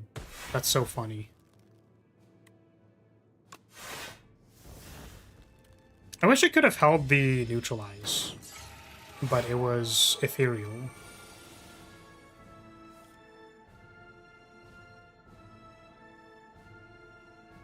So I see Neutralize here, and I see Strangle as well.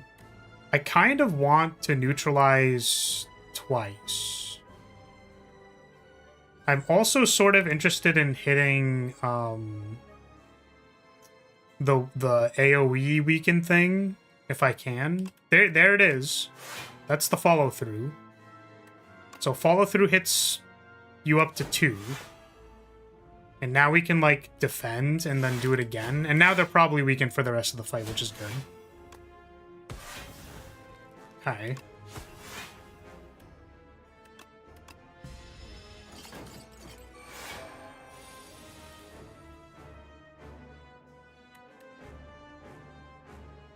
Never mind, I was mixing it up with the thing about borrowed time getting a full rework. Yeah, that was the thing I remembered. That's the thing that I commented. I was like, it's good that they're changing it back so that people can just like play, like Necrobinder is functional at the moment, but I agree that it's a problematic card that needs to be changed later. For sure. I hope people like understand and read the patch notes and then like can get the design intention of the fact that they're gonna have to change it later, but they want to change it back for now. And that, like, you know, when they inevitably have to change it, and then it's like, oh, why did they take it away from us again? They just gave it back to us. It's like, if you read the patch notes, like, clip that shit. Clip it now. And then later it's gonna be like, I can't believe we saw this coming. Two shorts. Two of the freest shorts I've ever seen. The one right now saying that, oh, thank God we get borrowed time back, and people won't read it, and then later they're gonna be like, oh, I can't believe they took away borrowed time away from us. Ah!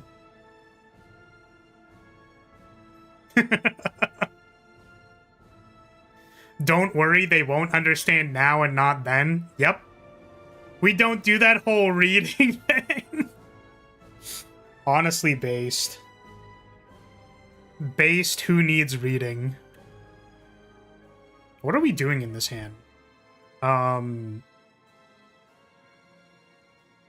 actually don't know. Did we already play our Assassinate? We haven't. That's actually cool. Have we attacked this turn? I don't think we've done anything yet this turn, right? Let's do this and this. Oh, we're not going to pitch the Flick Flag. And the reason for that is so that we can have 2 Assassinates. 1, 2.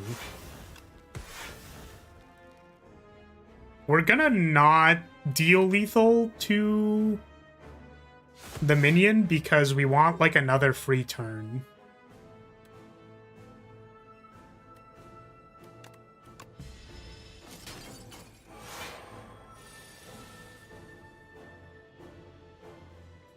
Okay.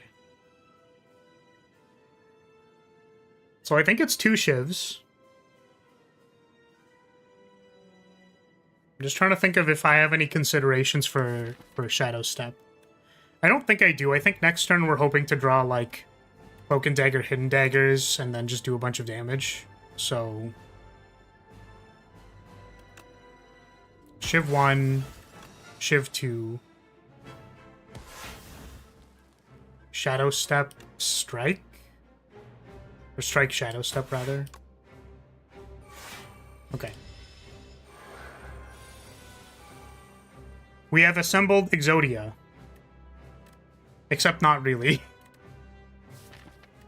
I mean, I guess that's the best we got. That's 94 damage? I mean, it was basically Exodia, like...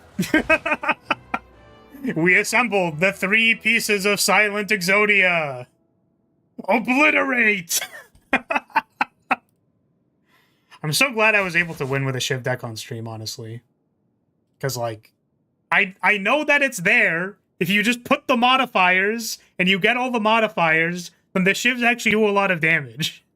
You just need them to, like, actually do the things. You need them to line up. It's real. It's there. This is Ascension 10. Look at it. It's right there. It's at the top left. It's real.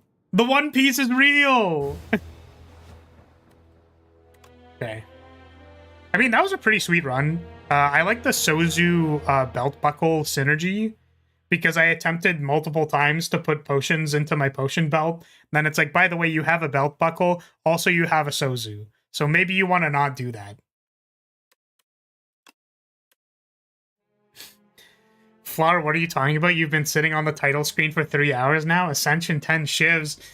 Don't gaslight me! Don't do it! Don't do it. We just won with shivs. It was crazy. It was crazy, guys. Come on. Please.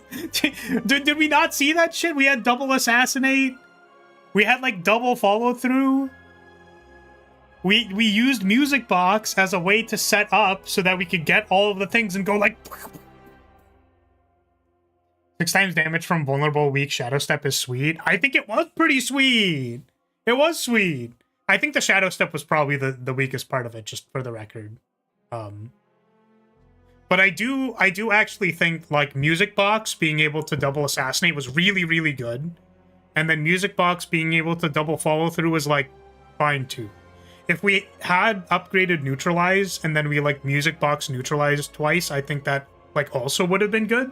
Like we didn't need follow through. It just so happens that we got follow through and upgraded it. Whereas like if I took the tracking, had Music Box, then I would have upgraded Neutralize, and then it's like, okay, you're neutralized for the rest of the fight. I'm just doing ×2 damage for the rest of the fight. Shadow Step was like the most awkward, I think. Frankly, I don't actually know how to make Shadow Step better. Like I don't know how you draw more cards into next turn. I guess Nightmare? You could like Nightmare something and then Shadow Step.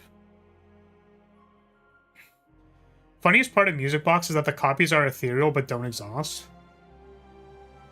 Oh, that's why I had like extra flick flacks and stuff. Oh, I didn't even think about that. I see. It just so happened that like the shivs, if I ever copied shivs, they got exhausted, and if I ever copied assassinate, it got exhausted. So I guess you could like, you could just make like a billion neutralizes. We could get to 90. We're gonna have reverse terror. It's gonna be like 99 weekends. Okay, I think I'm willing to try like a Regent run. Cause like I'm gonna be honest with you. So I've been recording offline runs. I'm gonna see if that's something people are interested in. I've recorded a bunch of them. We're gonna see how it goes. Regent's hard. Regent is... We've been struggling a little bit.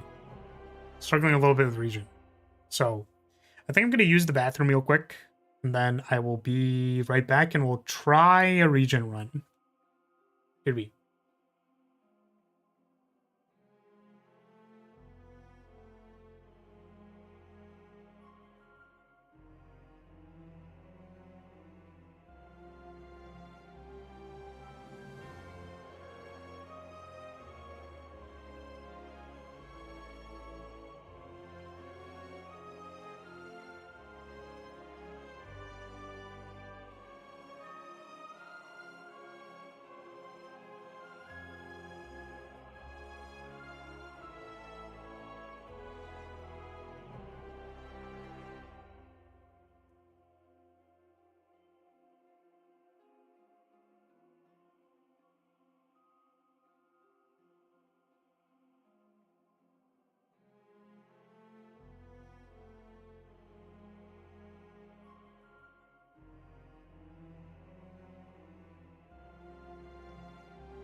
All right, we're back.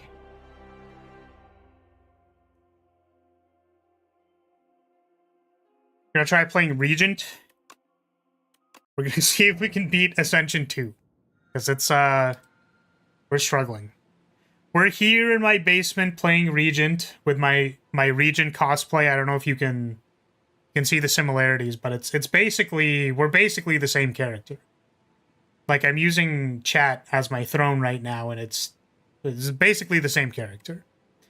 I kind of like Greed because it's insane. Kind of seeing something like this. Are we the minions holding you up right now? Exactly. Look, you guys are right. You're beneath me. I'm sitting on you guys right now.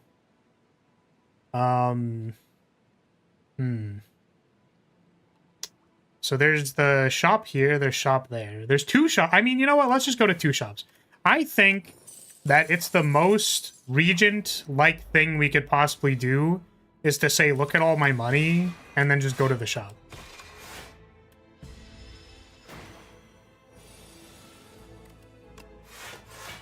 Two defends and a strike. This is... Is that lethal? If I do something like this, is this lethal? That's lethal.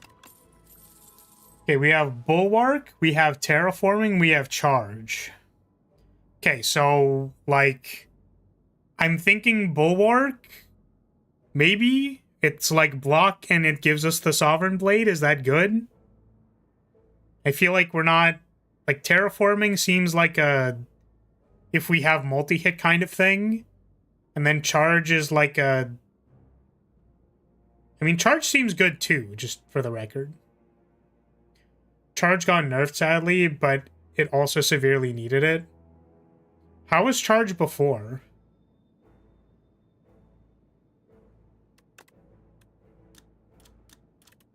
Was it like choose 3 or something? Bulwark is like the one good Forge card. Alright, we buy that. Are you telling me that Forge is bad? You can't be telling me that the Sovereign Blade is bad. That's like the one thing that's easy to understand that I want to use. Okay, so hear me out, right? So Sovereign Blade is a 2-cost retain card. So it's like a damage card that's non-committal that you can play on a turn where it's good. Which is why I think Sovereign Blade's pretty good.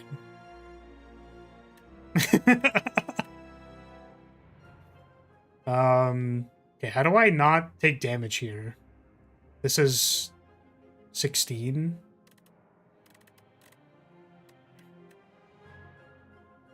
The problem is I can't beat you up. And then also not take damage. So we can, at most, do like this, and then like this. Now we take 4. Got buffs in the patch, but previously it was absolutely god-awful. That's fair. I mean, if you want my honest opinion, I don't think they're allowed to leave Sovereign Blade as bad. You know what I mean? Like, it's clear, like, this feels like the iconic thing that the character is doing. It's like saying that Ostia is bad. Which is like, it kind of is, arguably, because you can't actually retain the block if it's doing a billion damage to you, so it doesn't, you know... Like, do you catch my drift? But it would be probably a design problem if Sovereign Blade was unplayable. So they probably need to make Sovereign Blade playable. Okay, we have Cosmic Indifference, Solar Strike, Hegemony. I see stars as the thing, not the blade. Okay, well then what about the, like, 70 Forge cards? Right, just because, like, Divinity Stance exists doesn't mean it's like, well, I think Divinity is the thing that Watcher does. It's like, they're all there. Like, Shivs need to be playable in some capacity. They don't have to be good, but they can't be unplayable.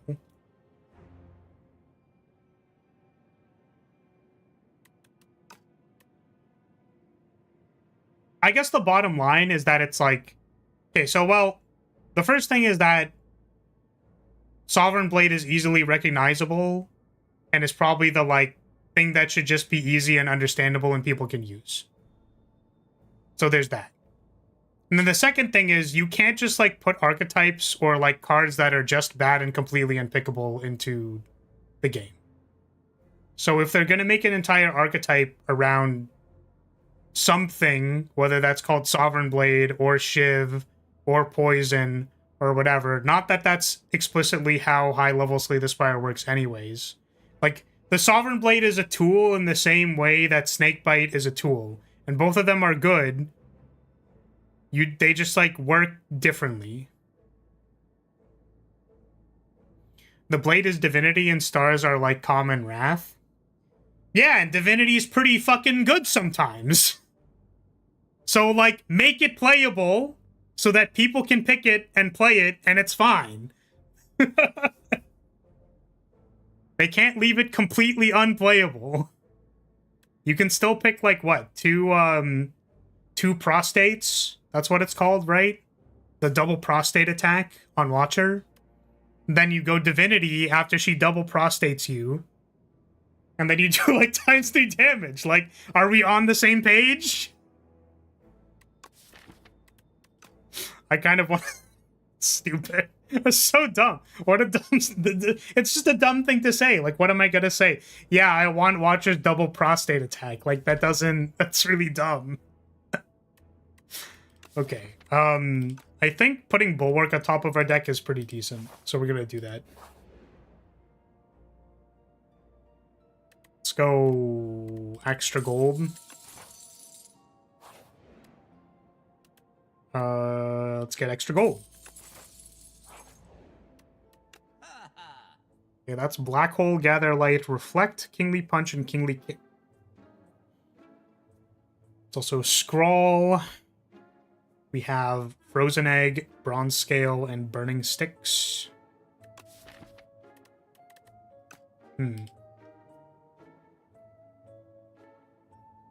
I don't know, man. I don't know what I was thinking taking gold when I don't actually know what I want to get on this character. It's now a question. It's a big question.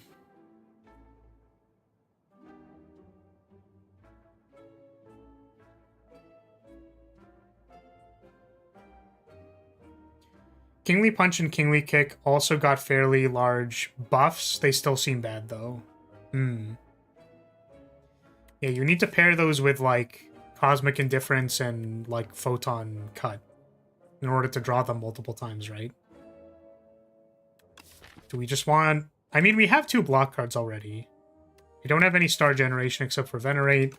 But I think Black Hole's supposed to be good, if only for, like, a little bit of secondary AoE damage. So do I buy the Frozen Egg first? Right? Like Frozen Egg, Black Hole Plus. Seems kind of good. We have another shop coming up, so I wonder if we want to go to the next one. Or if we want to buy the Scroll. Because I don't actually know if Scroll is good. Scroll is probably better when we have 0 costs with star costs. And star generators. So maybe it's good with the understanding that we're going to get star generators later. It does make the second shop kind of worse, though.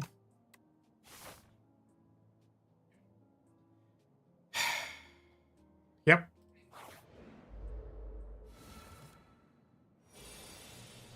Four-cost Kingly Kick needs to do more damage IMO, even with the place card on top of your deck. Yeah, I wonder about... like, if Kingly Kick isn't as strong because the expectation is that once you have the put on top of your deck stuff, then you can Kingly Kick, like, a lot of times. I wonder if that's kind of the justification for it being bad. We kind of want to draw Bulwark.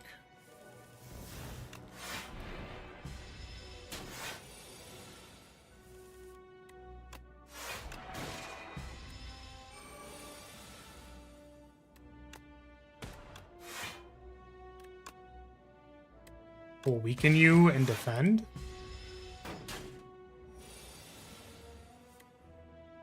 I think it's Bulwark again. So this Sovereign Blade is going to do 40 damage to this can only take 15 damage thing. And it's going to be awesome. So which is exactly why I'm going to put a Bulwark on top of my deck. So this turn I could use Bulwark, and then it makes my Sovereign Blade bigger. Oh god.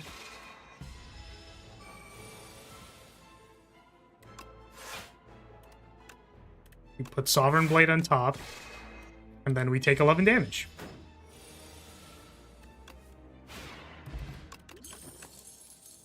Comet, Gather Light, Refine Blade. So, do we need energy? Not currently. We can Gather Light. That gives us 4 AoE damage on our black hole. Like, can we actually play this Comet? Is this card playable? With 1 Venerate? Seems kind of unplayable. I just don't want to take another block card. Comet is good, but here it's unplayable for a while. I think that means I'm taking this Gather Light.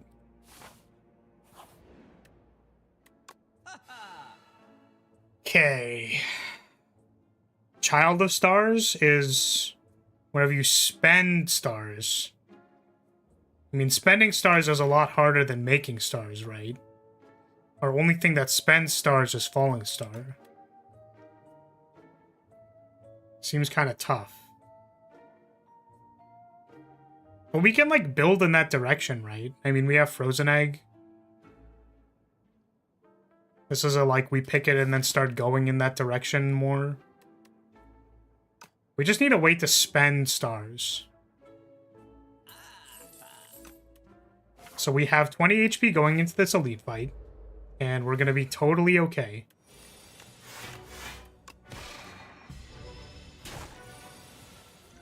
Maybe we want to pop the strength a little early on this one.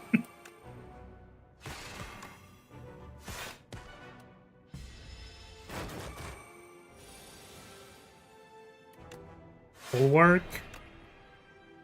Put this power into play so that it's there. This makes it free for the rest of the fight, right? I mean, that seems kind of good.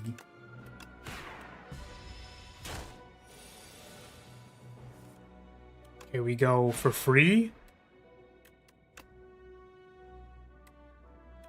I'm trying to figure out how we draw the Sovereign Blade again. Oh, we didn't draw, put it on top.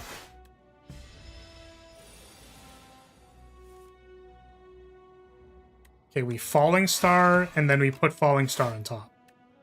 So that we can draw it with our Sovereign Blade.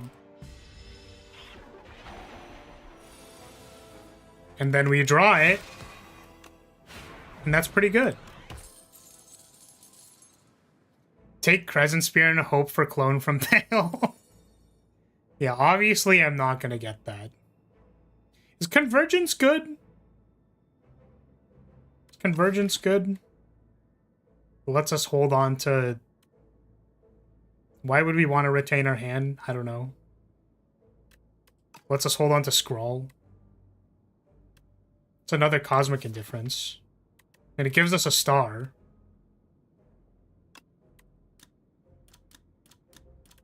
Gives us 2 star. Potentially.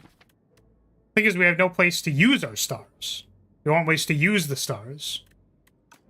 Oh, you know what?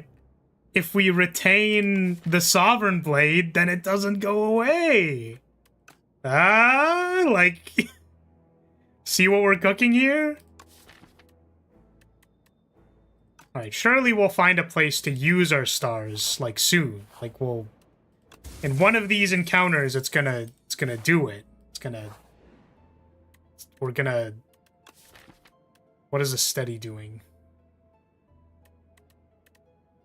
We can add steady to Falling Star, actually.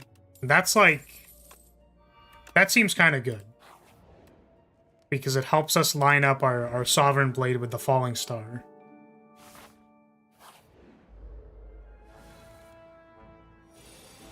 Right now, I don't think Venerate is very playable. Like, just at all? It's just not playable at all? So I really want to, like, Convergence Scrawl because that's, like, so much value, but it doesn't block the turn.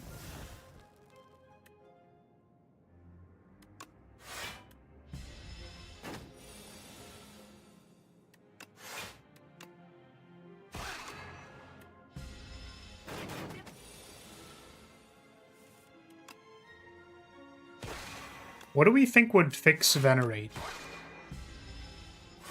If it had Retain?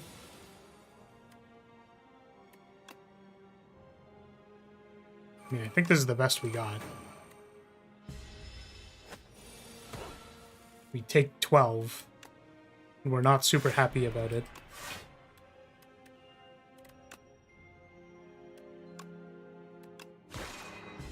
Doesn't even matter. Okay, Glow, Photon Cut, Guiding Star. We're looking for a way to use our stars. I don't think I want it to be Guiding Star.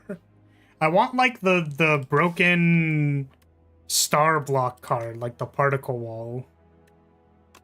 Or, oh, I would take a Cloak of Stars, too.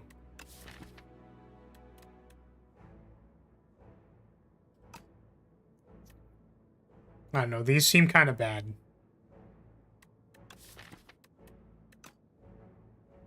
They don't seem great. Can't be greedy here because we're not going to see a shop if we die to the boss. Okay, let's block.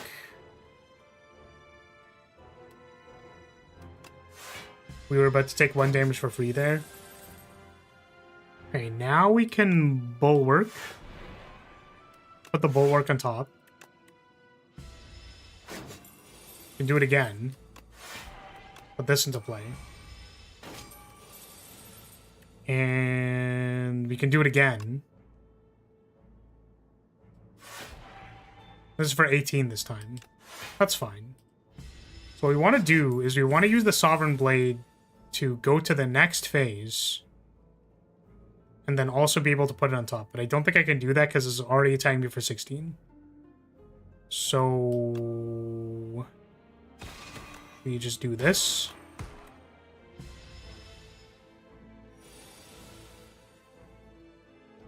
We do 4 when we gain or spend. So we can gain. We can draw. We can spend. Okay. Cloak of Stars. We were looking for that.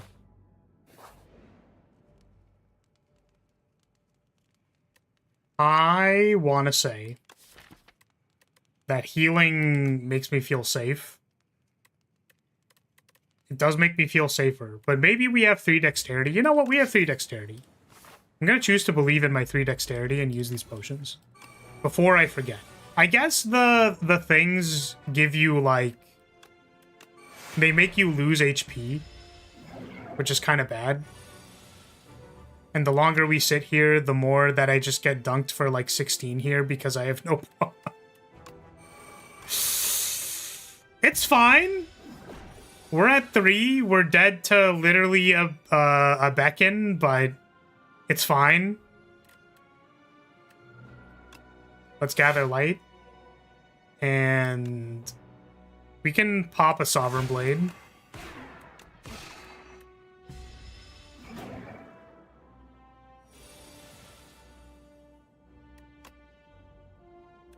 I will be cosmically indifferent and put a Sovereign Blade on top.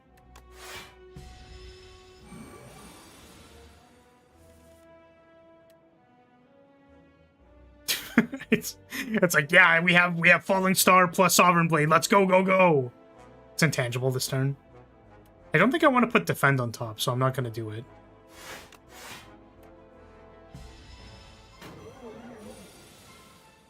That's a beacon. It's not attacking me, though.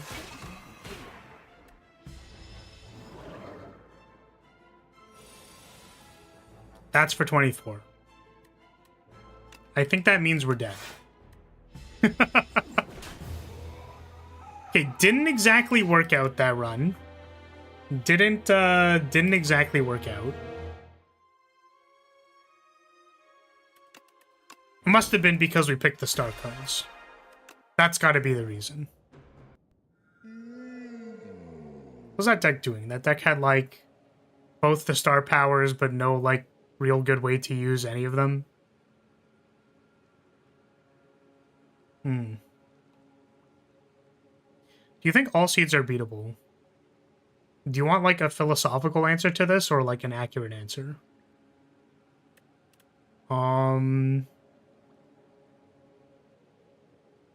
I guess, like, a good place to start is, what is the purpose of the question? I think we take a hefty tablet. Start of your turn, gain 2 star. I'm pretty sure decisions is one of the, like, one of the broken cards. Like, this does broken things.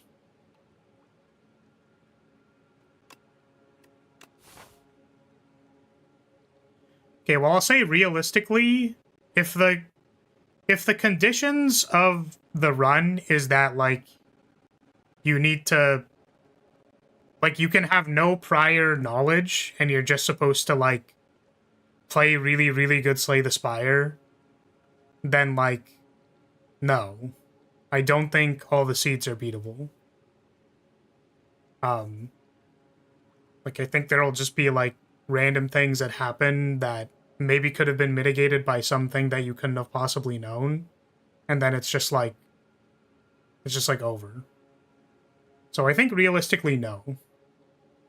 And then I guess philosophically, I was gonna say, like, well, you could make all the seeds beatable by having perfect information about the seed and then playing it. So you could theoretically make every seed beatable. Right. I just think that, like, you know, what is the point in caring about the answer to that question? I guess. That's where I was going with the other half of it. Decisions is broken if you can play it constantly. It has exhaust. How do you get to play it constantly? If you can make copies of it? What's up, Rants? We're just starting a Regent run.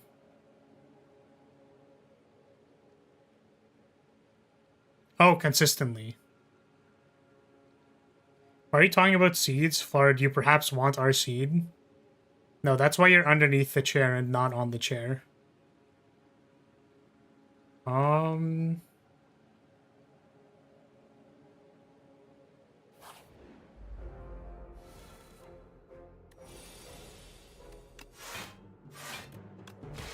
Okay, where was I going with the thought of why does it matter if you can answer whether or not all seeds are beatable? I think that regardless of if the seed is beatable or not, this is, I think, what I was going to say. Regardless if the seed is actually, like, beatable. So, like, whether you know it is or isn't, that doesn't change the fact that it's probably correct to try and beat the seed. Because, like, you'll have the most amount of fun by trying to beat the seed and giving it your best. And then even if it doesn't work out, whether it was preventable or beatable, like, it doesn't really matter. So I guess in this case, the actual important qualifier is how much fun you have, and then, like, the fun... Having fun in Slay the Spire has nothing to do with knowing whether or not the run is actually winnable or not. That was the... I was trying to figure out what the more, like, brainy, stupid space brain answer was. Because I was like, I'm pretty sure I have one for this. I just have to cook it up a little bit. We're playing the character with the drip. We are playing Regent. We are playing Regent. Sorry, I can only have fun if I win.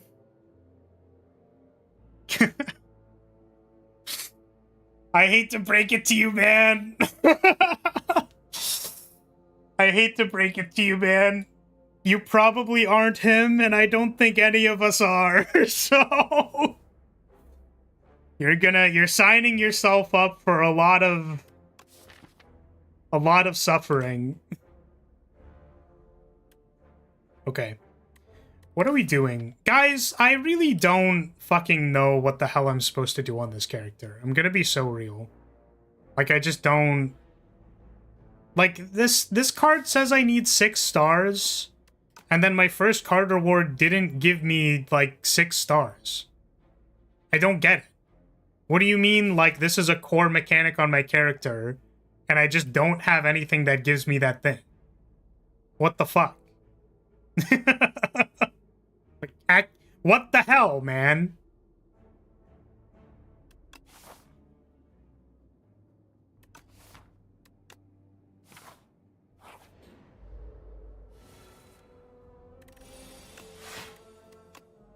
I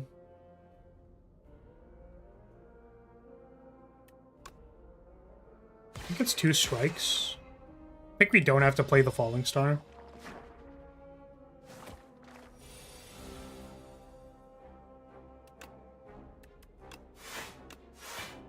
I think we can... It's like I wanted to put the Falling Star on top, but now that I think about it, I don't actually know what I'm doing with it.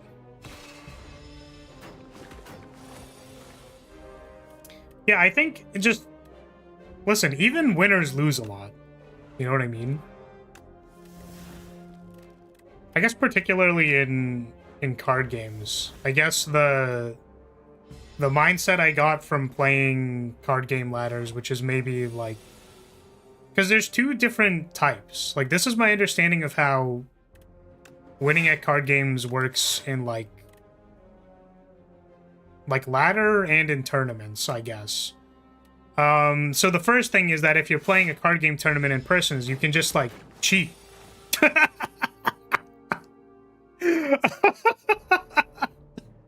Obviously, don't do that. Unless...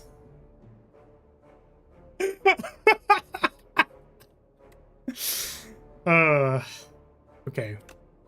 So, yeah, when you're playing in person, usually I believe the stipulation is that, like, you have a random chance in the early brackets of a tournament to just, like, play against someone who doesn't, like, they do not understand the game to the level that you understand it if you are a skilled player. So you can, like, do things that will let you win the game that they literally can't do because they don't have the skill for it. So winning the early matches in a tournament to go like X and O on the first half of the tournament is just like beating players who are worse than you. And then the second, like, then you can still lose to variance. Then in the second half of the tournament, you're, like, probably going to play against good players, in which case you're, like, playing Master Rank Ladder and Master Duel or whatever. And then you're just trying to beat good players. And then there's, like, variance, and then, like, metagaming as well is also important for winning tournaments. But then in, like, ladder play on simulators and stuff, it's literally just, like, playing with enough accuracy consistently over enough games that, like, you can climb rank. That's how most of the ladders are designed. Like, any ladder that has, like, a loss protection thing, which is, like, you kind of want to have loss protection because in a card game you can go on, like, a losing streak. So, like, you want to have ways to not, like, okay, you are losing to variance, but, like, if you win 60% of the time and there's no loss protection, like, it feels bad. But if you win 55% of the time and there's loss protection, like, you'll go up rank. So it just depends where the win streak is. Like, if the win streak brings you past the threshold of having, like, loss protection, then, like, you go up in rank. So the only thing really stopping you is whether you understand, like, how to win 55% of the time. So the point is that, like, even the best players in competitive card games still, like, only win, I would, like, in top cut, like, half of the players are below top 4, which means that they lost, right? So, like, good players lose. And, like, I kind of take the same ideology with Slay the Spire. Is it's like, okay, well, you know, your lifetime win rate, probably whatever. Win streaks are fun to observe because you can get like really lucky over several runs. And then you can also play well while doing that. And then be like, wow, I have like a cool win streak or whatever. But because it's a game of variance, like, I'm aiming for like 50-50. You know what I mean? Like, I think winning half of your runs is already like kind of peak.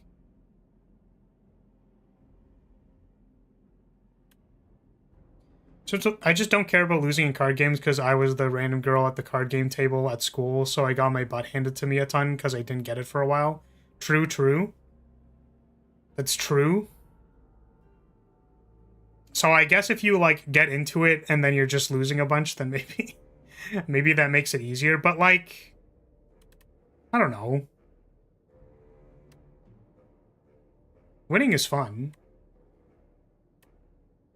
I just don't think it's very realistic to say that you're going into a randomized system. Particularly like, you know, a randomized deck of cards and saying that you're going to win every time. Like, that seems like a pretty ludicrous claim. Which makes me believe that the seeds aren't winnable. Basically, that's the go back.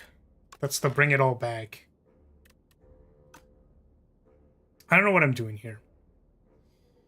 We could take another Cosmic Indifference. If we have 2 Cosmic Indifferences, that means we can loop the Cosmic Indifferences and then just always have a Cosmic Indifference. So I take Rotten War. It's a Strike Plus. I'll take Strike Plus.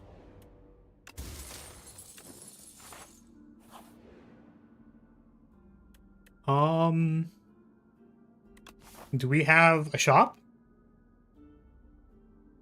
We don't. I'll take 46 gold. Let's go. Pass. Huge pass. We probably don't take 7 in order to jam the Sovereign Blade. That's a weaken. I think it's like we can do this just so that we can put it on top, and then we can play it next turn. Now we can do like this plus Sovereign Blade plus Strike. Very good. Summon Forth puts the Sovereign Blade back in my hand. So we don't have to put it on top with Cosmic Indifference. We can just put it in our hand.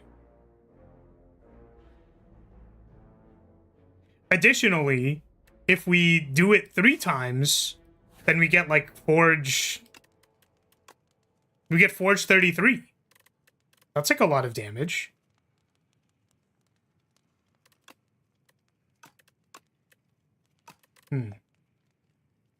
I mean, we start with 3. So if we play a Venerate, that means we can play decisions. Forge 33 didn't hit as hard as Expedition 33. Yeah, I mean, I really felt like they were just trying to copy the formula, and it doesn't hit the same, right? No! No! That was our ticket! We were supposed to forge like 33. It was gonna be crazy! I'm tilted. Chat, I'm tilted. I'm for real so tilted right now.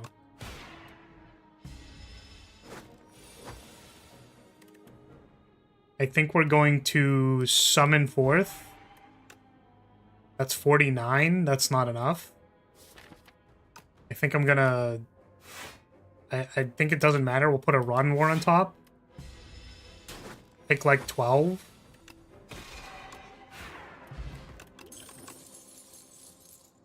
Okay, I don't want to add stars to my deck. I don't want to add star costs because I want to play decisions. I think we're gonna skip.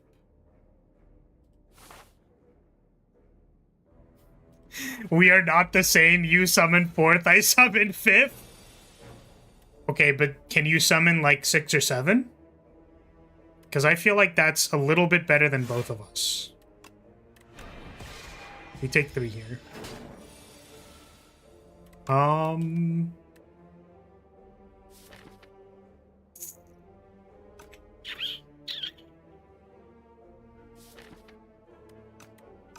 Okay, so we play this Venerate. We play the Sovereign Plate. And this time, we're gonna forge, like... Wait, we have an extra energy. Why do we have an extra energy? What did that happen from? Abbey Flower? Okay, check this out. We're kind of goated at this game. Decisions. Triple forge. Bam. Bam. Boom. Pow. The Smith. Is it time to the Smith? It can't be, right? Like that. Wait, what if we smith 3 times? That's like forged 30. That's times 3. That's like forge 90. We can forge 120 if we upgrade this. I mean, that's got to be insane, right? Dude, our numbers are going to be so big. We're going to have the biggest numbers ever.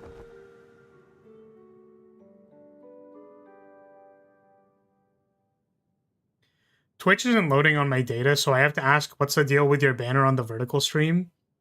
I don't know. What's the problem? Am I allowed to say that I'm an ass man? Is that like a hot take in the year of 2026? Guys, is it a hot take to say that I'm an ass man in the year of 2026? Because, like, it's really quite simple. That's all I got for you. I'm just displaying that. I'm just displaying. Like, I don't know, man. I'm just trying to be a genuine person on the internet.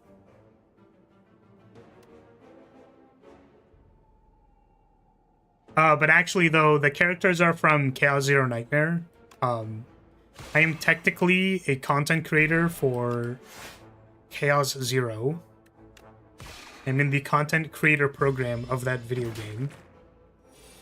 And I want to say that I was playing it before I got down the rabbit hole of not Chaos Zero, of Slay the Spire, so... Yeah, I'm advertising the game. Clearly. Yeah, so the one on the my right, your left, is Ray. That's one of the starter healer characters. She's great. And then the one over here is Narja. She's a 5-star healer that synergizes with multi-hits. She's also pretty great. I would change up the asses on there, but like I just don't know. I feel like we put decisions on top, and then maybe we can play it next turn.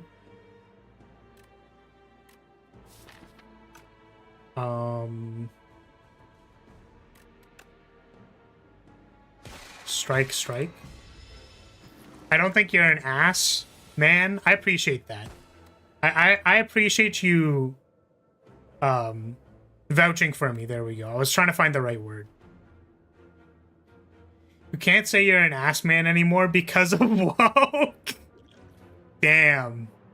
I just want to say that I'm an ass man. Like, it's really simple. I just want to be able to say that that's me. That's me for real, for real.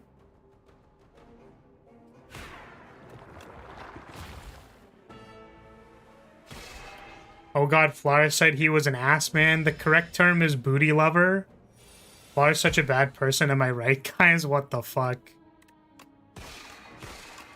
I mean, it's kind of not true, right? Like, I am sort of lying to you guys by saying that I'm an ass man, because, like, realistically, I'm more of a thighs guy. Like, that's what I actually care about. Is some juicy thighs.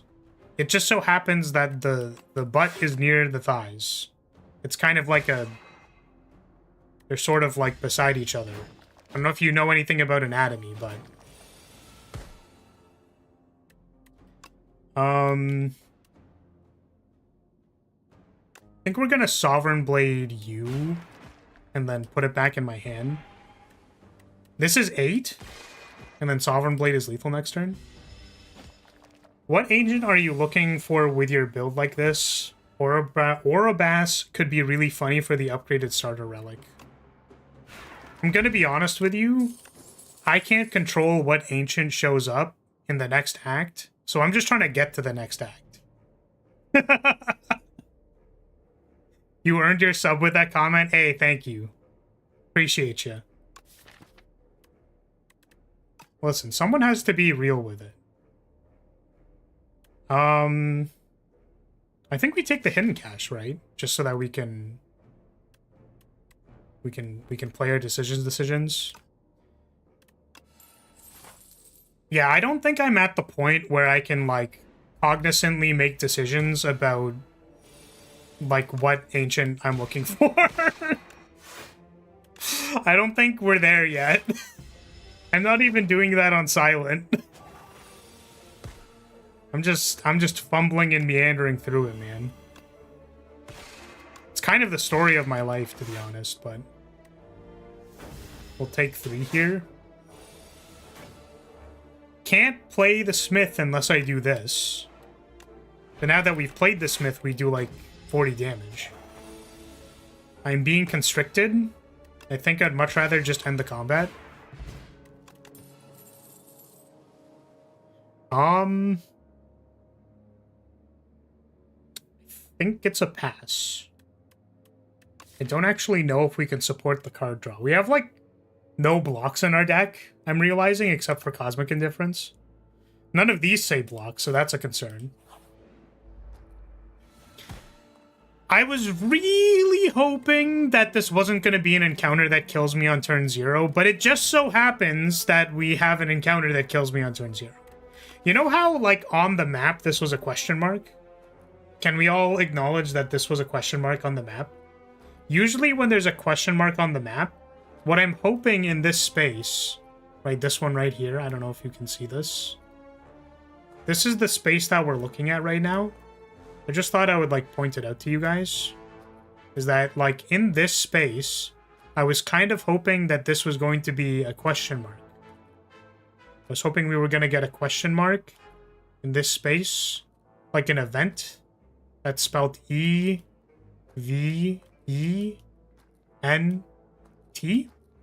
So if this was an event, that means that I could go from this event and then go to this bonfire. And that means that my deck that is aiming to make a, like, 120 damage Smith or whatever, and then put it back in my hand with Summon Forth, that means that my deck actually would have succeeded, because I could heal at the bonfire, right? So we had 2 paths here. We had, like, a basic encounter, and then we had an elite encounter. Now, I determined that that was maybe that was difficult.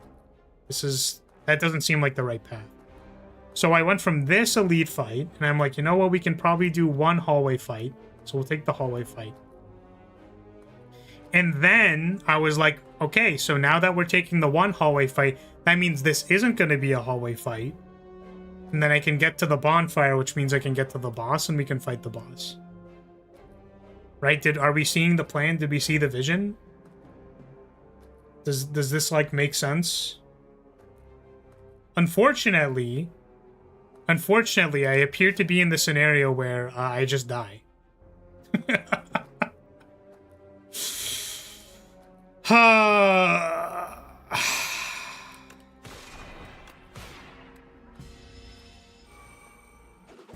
Should have gone to the elite, then you would at least know you'd get your fight.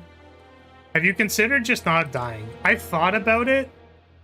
I don't know if there's much I can do about it, though, right? Like, most of the, like, stoicism stuff, a lot of the, you know, it's just saying all the same thing of, like, you can't actually avoid the dying part of life. So you can only enjoy what you have until you don't have it. right?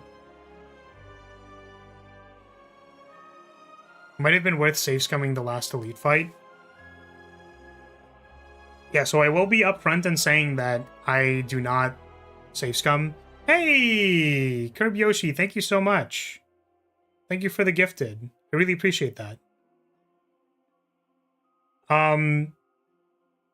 Yeah, so I don't safe scum because I prefer when I suffer the consequences of my bad decision making, and I think it makes the run more interesting. I will save scum offline in order to practice so that I can like learn stuff. But if I'm trying to like go from the current ascension to the next ascension, or if I'm like playing seriously on Ascension 10, I would prefer not to do that. All right. Let's go I think we try again, right? Wait, that's not just Curb Yosh. It's Curb Yosh 6-7. 6-7. Ah, shit. Okay, surely we're gonna win the third region run, right? This time we're actually gonna win the third Regent run. I'm gonna go to sleep. Good night. All right, see you later, Poi. Thanks for hanging out.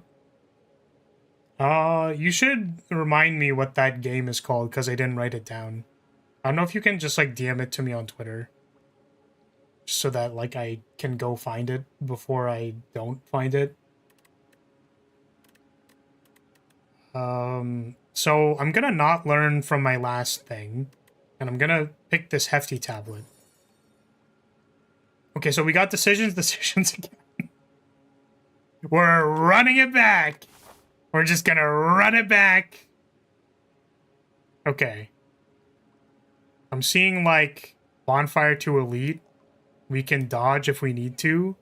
And then but if we don't need to dodge, then we have big upside. We have late shop. We have a lot of question marks. Now, so I'm gonna say in advance that the hope with these question marks is that some of them are not encounters. That is the hope, is that sometimes they won't be encounters. Today I learned that monsters escaping takes priority to dying via doom. Yes. That makes sense in my head because doom is at the end of their turn. So if their escape is before the end of their turn, then they just run away. It is pretty funny, though, that if they're running away and then you're just like... You walk like 2 steps towards the next floor and they're just like doomed on the ground. That's pretty funny.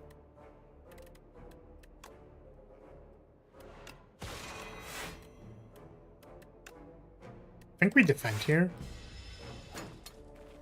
This happened with Doormaker. Oh, that's kind of funny. That is pretty funny.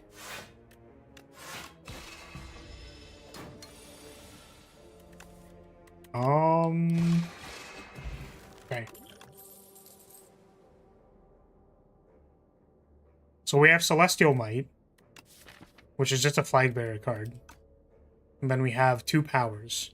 Play 5 or more cards in a turn, draw 1. At the start of your next turn. Then if we, God, Massive Yawn. Or we could take Child of the Stars.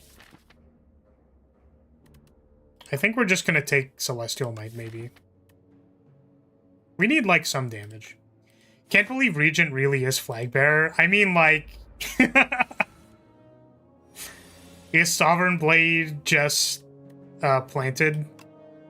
Clearly. It's not even remotely close, but I wanted to make the joke. They're gonna take off the hat and then reveal that it's Flower. Yes. I mean, I literally have an art for this. Like, have I not shown you the art? Do you want to see me actually as Sovereign or as Regent? Because I do actually have art of me being Regent. To find out where it is.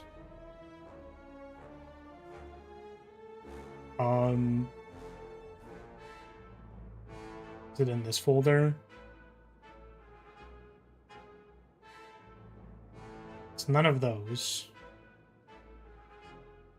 Problem is I never know where I put these things. Where the heck is it? My art folders are just like not organized. Okay, it's not those. Where the heck did I put this thing? Oh, it's like literally right there. Is it this one? It might be this one. Okay.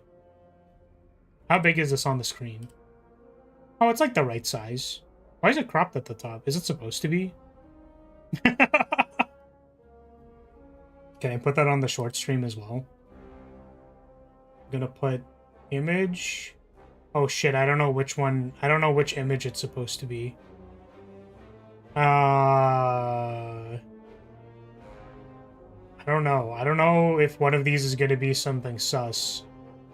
Maybe it's this one. Oh, it's not that one. That's an elf. Hold on a second.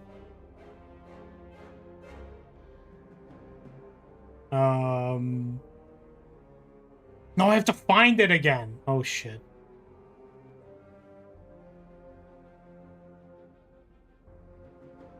Wow, I'm so big. Okay. Wait. Pause. Who wore it better?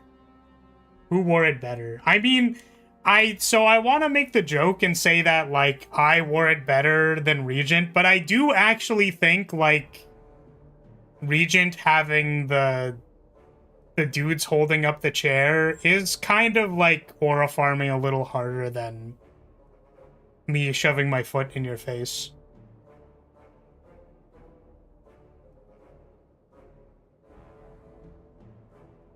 We're basically the same character. 1, 2.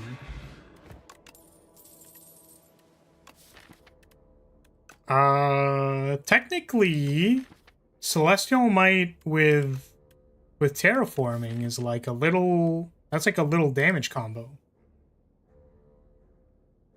Right? It's gonna be like 3 times 6. You can do 3 times 8. Also, like, we don't have to use it on the turn that we play it.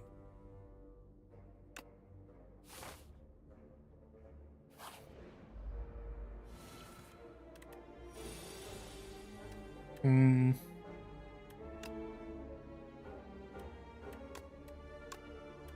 I blocking? I feel like I'm supposed to be attacking. This is lethal on you, and this blocks. But I just want to do the damage. I just want to do damage.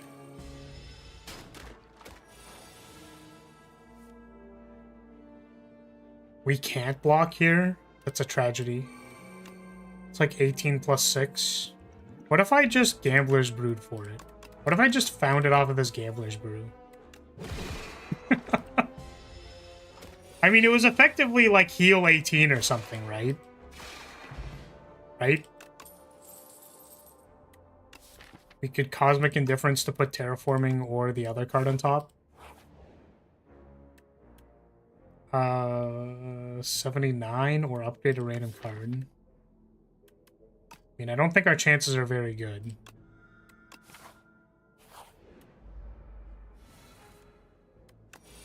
Falling Star, strike, strike. Wait. Oh, no, it wouldn't work because... it wouldn't work because we would be on screens where, like it would be in the way, but I could just put the Monarch token, like, where the Regent is right now, and that'd be really funny.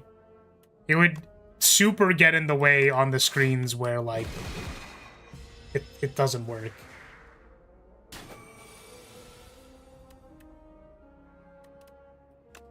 So Cosmic Indifference, put Celestial Might on top, and then this.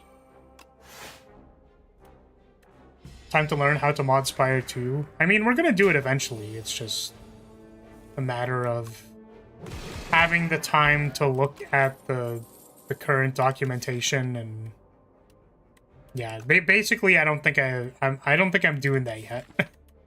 I kind of want more star production. Create this venerate.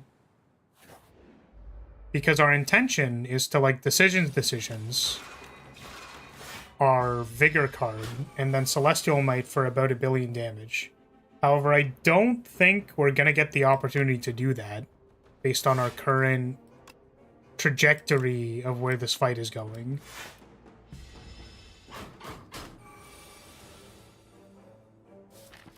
Okay, I'm seeing, like, terraforming ×3. And then I'm seeing, like, we kind of need to draw it next turn, so here's a glow. We go Cosmic Indifference, put Terraforming on top. And then now we can go Terraforming Celestial Might for 90. It's like a little combo. That's Void Form. I'm pretty sure Void Form is just good. We just take it because it's good. Do I want potions or do I want to transform a card? I think I want potions, honestly. So that I can fight another elite. Those are both okay. Mummified Hand. We don't have... Oh, we have Void Form. But Void Form ends the turn! It doesn't do anything! My Mummified Hand! It doesn't do anything! Ah! I'll be cosmically indifferent about it. Terraforming on top. And then we have like 1 billion years until it's active.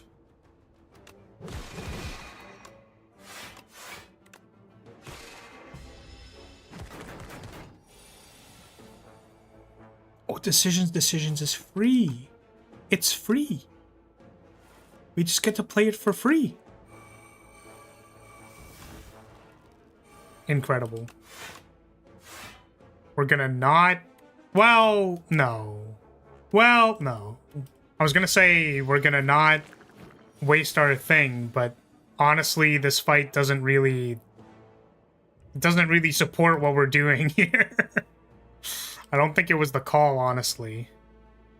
That's the Smith beat into shape in Monarch's case. I mean, we have the Forge for the Smith. So we can, like, put this into play because it's free, and this into play because it's free. And this is 58. And then we're gonna beat into shape one of the little guys.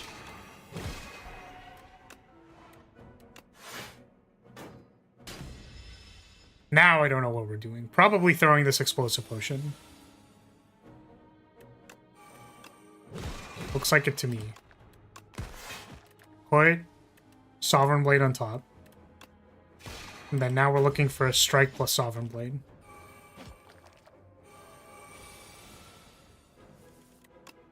Bonk.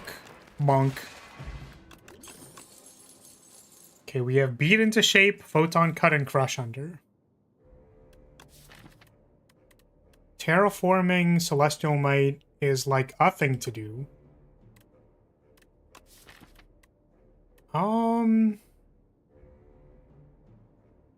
Then what are we doing past that? I mean, this is a rare. We take it because it's a rare? Is that where we're at with this character? Because we just need power. Void Form means we can play Sovereign Blade for free. That's kind of nice.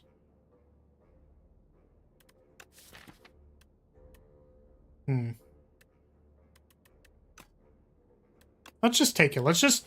If we rare draft, maybe we'll have so much power that we'll just win the game.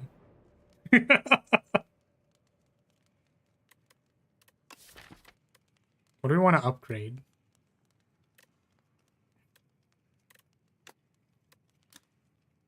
And forge 7 for each time we've hit.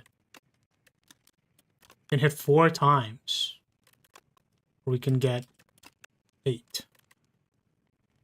Maybe hitting 4 times is kind of good. It's a lot of damage. Heal HP, fight some enemies. We gain some gold.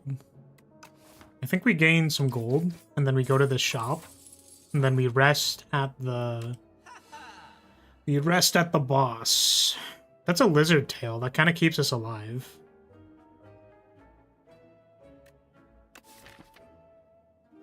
Or we could take Chandelier. Royal Gamble is... whatever. I think it's just Lizard Tail. I just want the, like, extra life. We're bound to make some kind of mistake somewhere. And I kind of, like, upgrade... Terraforming. So... Oh! You have such a huge multi-hit shield. Well, that makes this, like, a little bit more complicated, doesn't it? We can't pop our decisions immediately. I think that'd be a poor choice. Do I want to put anything on top that I care about? Like, I don't really want to play the Falling Star, honestly. Well, we can do this and it won't cost anything. Then we give ourselves stars and then put terraforming on top. And then we don't play the terraforming yet. Oh, we have thorns. We have thorns. I think dexterity keeps us alive a little bit more.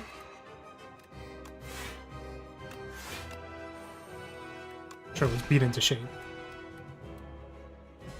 Okay, now we can make our combo online. We just need to, like, draw all of it.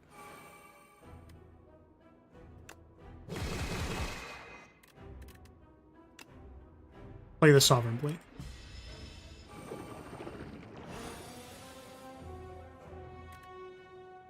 Okay, Cosmic Indifference. Put Celestial Might on top. We are looking for... we're looking for decisions, and the other one. That was not any of these. So I guess we can Celestial Might and attack a bunch, and then beat into shape. And then we just take 16.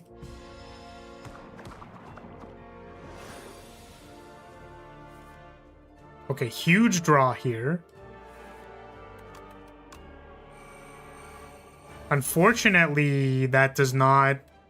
Oh, it does! I mean, I guess it is plus 24 damage, regardless of if it's on the multi-hit or not. It's still quite a lot. Okay, deal 20 damage, choose a colorless card in your hand, add a copy of that card into your hand. Okay, don't think we're doing that. I don't think we're making, like, multiple Sovereign's Blades. Well, we could be, because if we Void Form, then we Heirloom Hammer. Heirloom Hammer.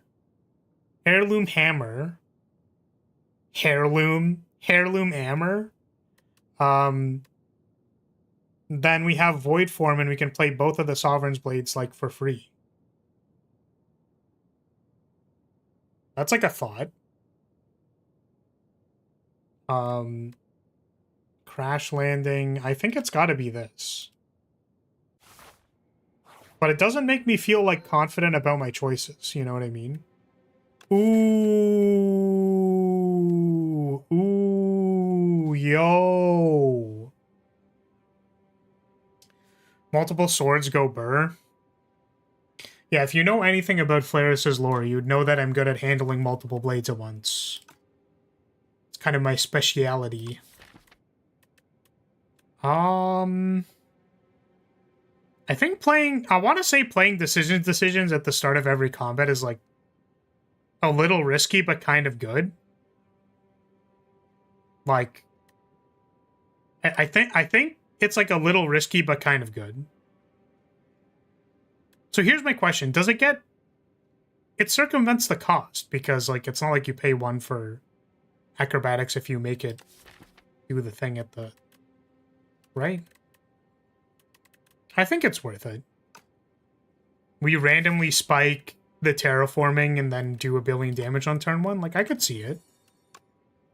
It does mean we don't get to set it up. So that's, like, worth noting.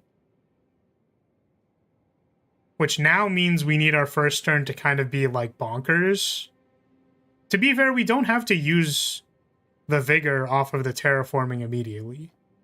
We can just chill. So I think maybe something like this. That's what I'm seeing. There's also this.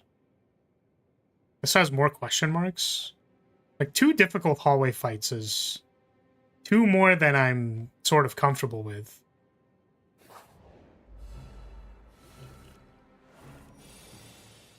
Okay, let's triple up on a Venerate. Here's an Heirloom Hammer, I think. We're taking so much damage this turn. We could, like, that's 40. This isn't a problem until it becomes a problem, so maybe it's like... But I feel like putting Venerate on top is kind of troll, though. Just, like, doesn't quite work. The hand just, like, doesn't quite work.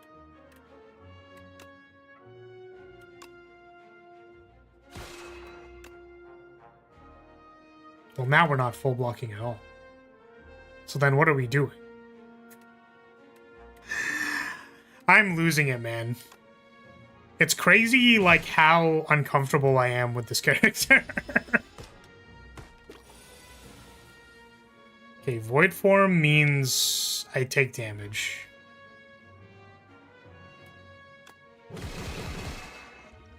We get rid of you, and we get rid of you. Okay, we have Cloak of Stars, Bulwark.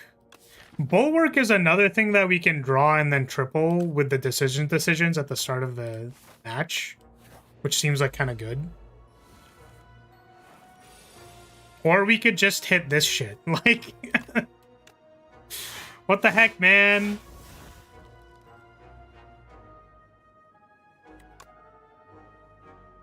Get him.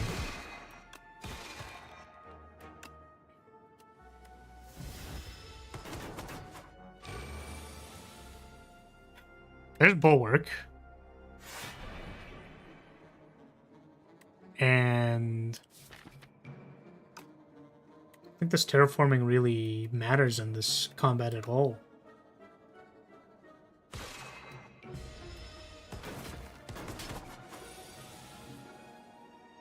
We can put a copy of this into our hand. That thing costs 2 energy.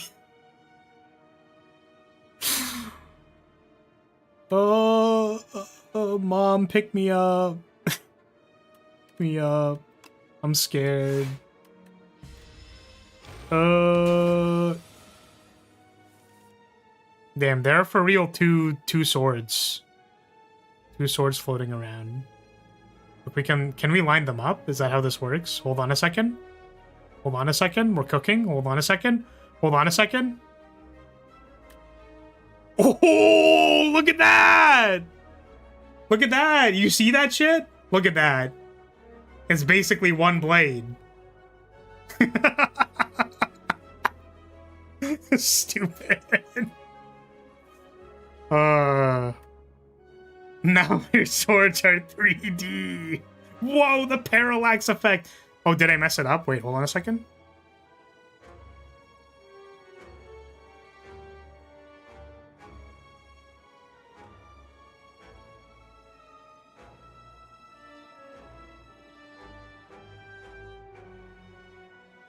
Trying to get them to sync. No! They were so close.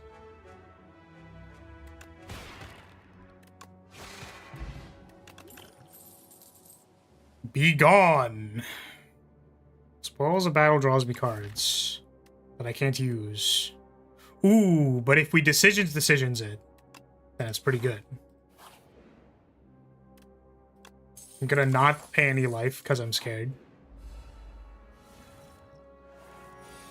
Ooh, triple bulwark, let's go! Bingo noises!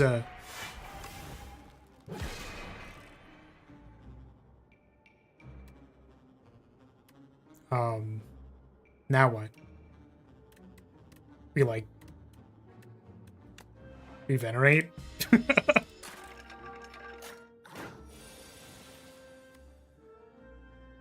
Okay, now we void form. Or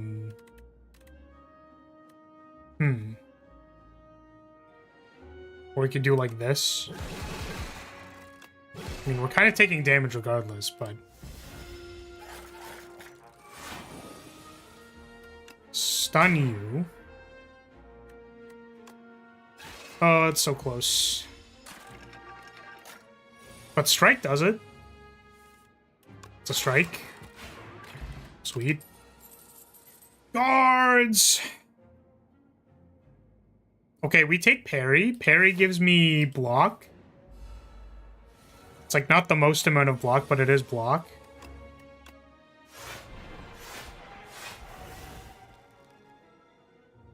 Now what? We have... That's 40. I mean, this is the turn that it's not attacking, so I guess we can play it here. We can put it on top again. And then we could play it again, like this. And then take 12. Or we could heirloom hammer and then take 0. That's like a heal 12. That's not bad. I feel like summon forth is probably good. We can put the blades back in my hand.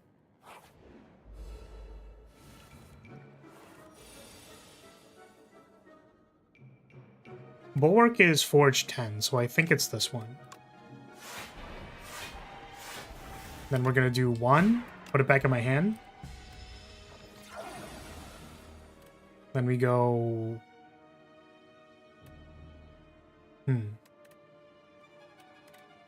I'm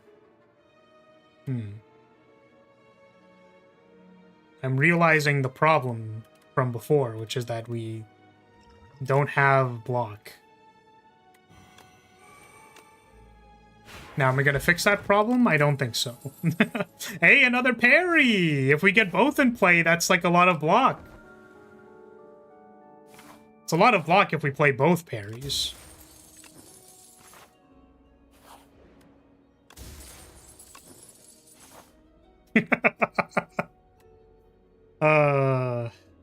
Okay. Dumb joke. Dumb joke that literally doesn't make sense. My favorite. So we play for 40, put it back in our hand.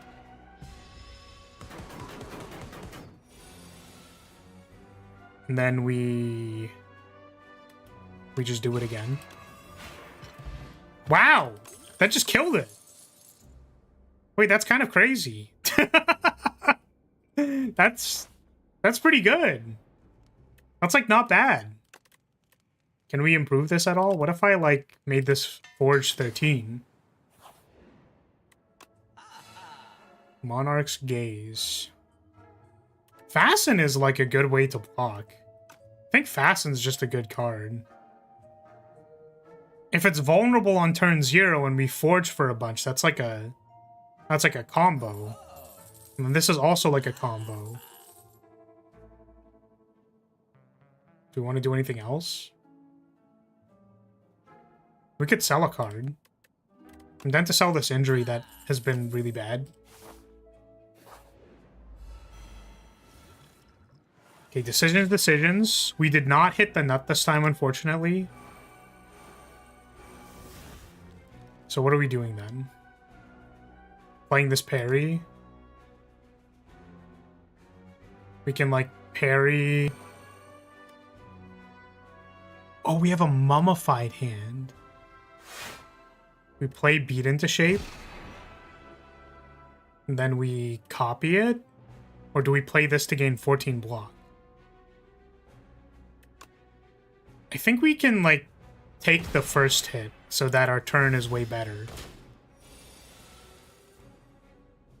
So now we have Sovereign Blade for 14.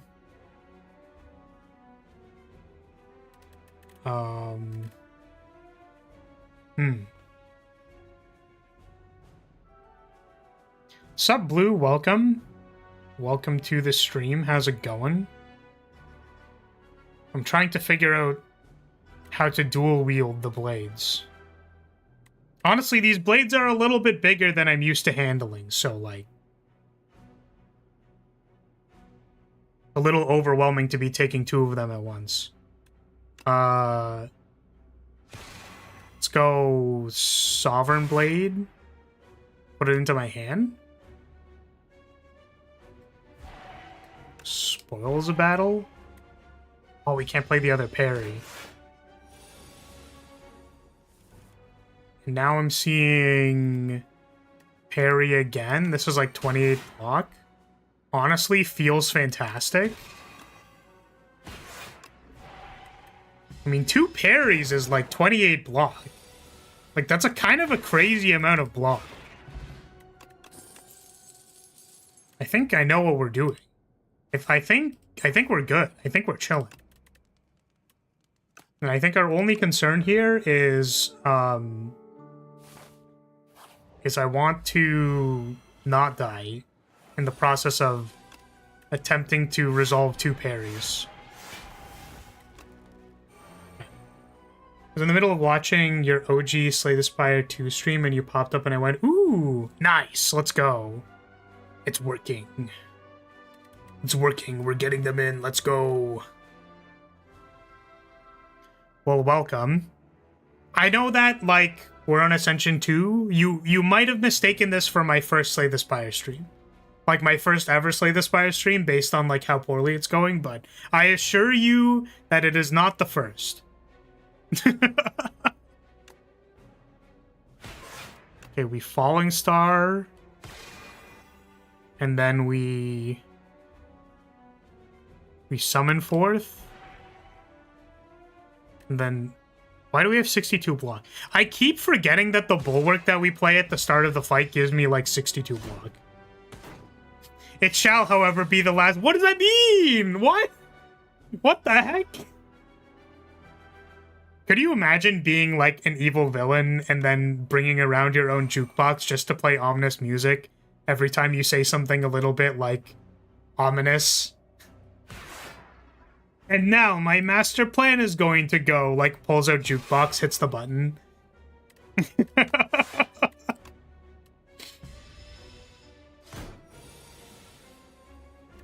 Okay, this is 57. I think I want to put another one in my hand. Let's glow.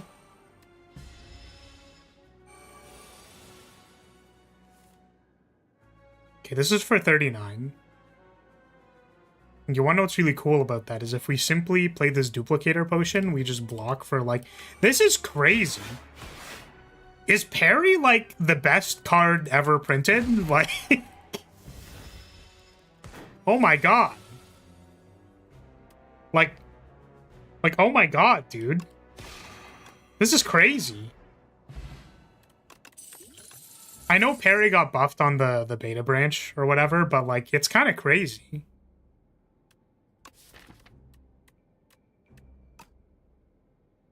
We can't be smithing, right? Like, there's no way we're gonna hit the nut where we smith 3 times at the start of the match, right? Like, that's crazy. That would never happen. Which is exactly why we're taking it. I haven't actually beat the original game, let alone play the second one. True, true. I mean, it's got a lot of content. It's got a lot of content. I will say that Spire 2 kind of speeds up the ascension process.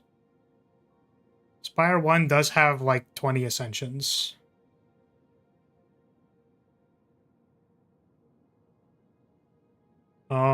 Honestly, if you ever manage to upgrade your blades off of an armaments or that one relic that upgrades cards, after the blades go to 1 and you pop off, I feel like we're already popping off on 2.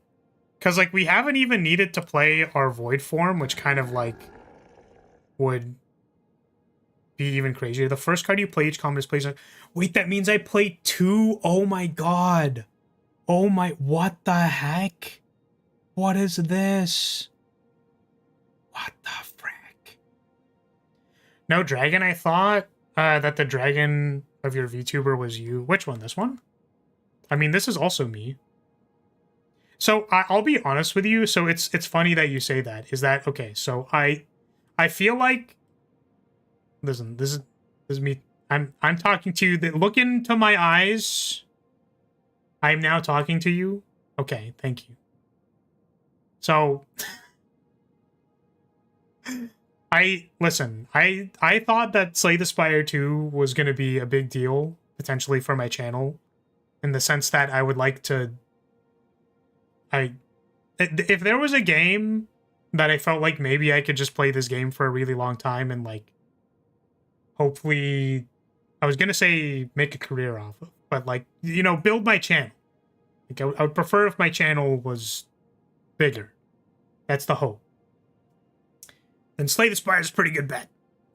So, what I thought was that, you know, some people look at Flaris's very cute face. Look at how dumb this face is. Look at Flaris's cute, dumb face. That sometimes they go like, the person talking is not, it's a little off. It feels a little off. Damn it, ads. Well, welcome back. I don't know which part you got added at, but the point is that sometimes there's a little bit of a friction point there, and I think that friction point is completely reasonable. That's fine, but I wanted to reduce the friction as much as possible, so I put on the bird form, dragon form. I'm a dragon, bird dragon. I put on that form so that it was maybe easier for people. However, there is one problem, which is that it becomes significantly harder for me to clip streams because the bird form doesn't fit very well into the webcam. So I've kind of been like, I don't know. I'm just kind of like, whatever, you know?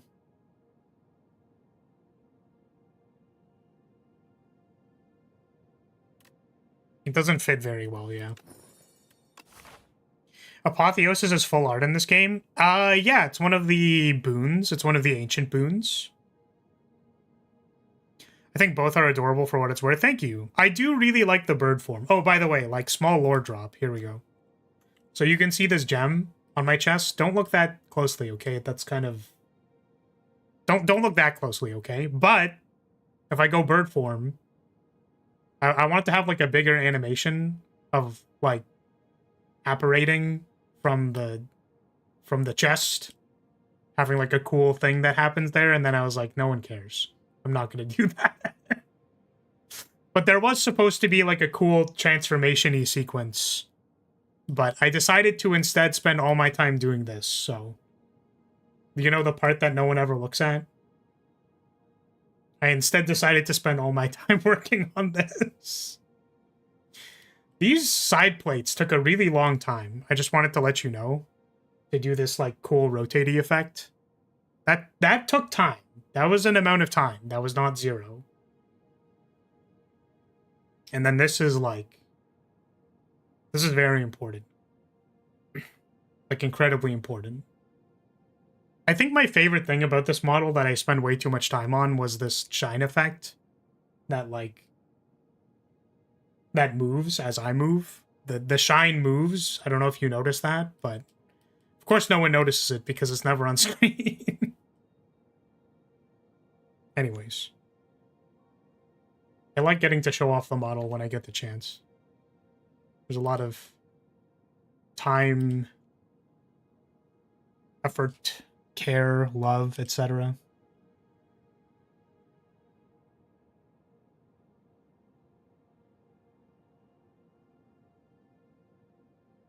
Okay.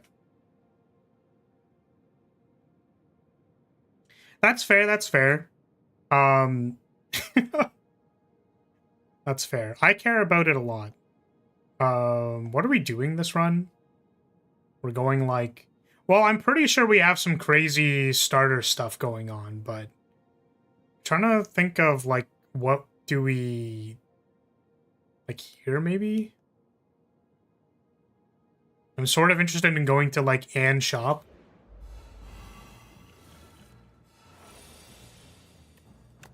Okay, so we get to play a Bulwark. We get to do it again, which is kind of crazy. Oh, we don't get to play the Bulwark again because it actually, like, plays the skill out of your hand.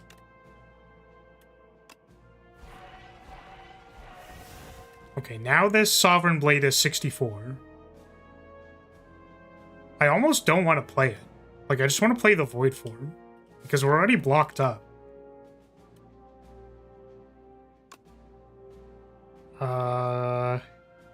Is it greedy? I don't think it's greedy. I think it might actually be correct.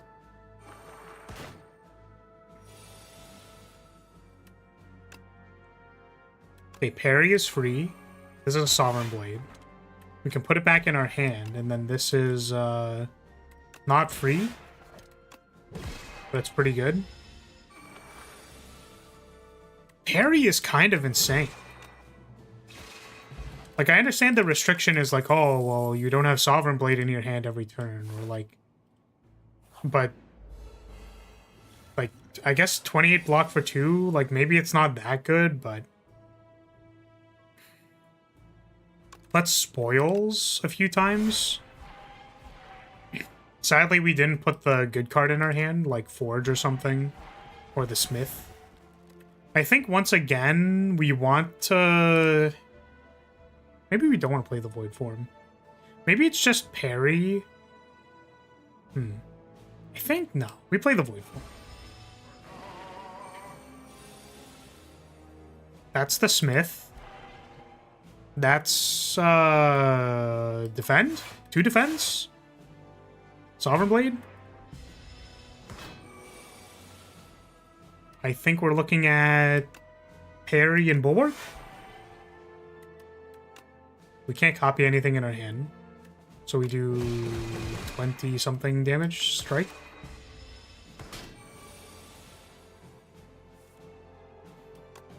Beat into shape. Heirloom Hammer. We did all of that before we gave it vulnerable, but it didn't matter. Never punished. Never punished.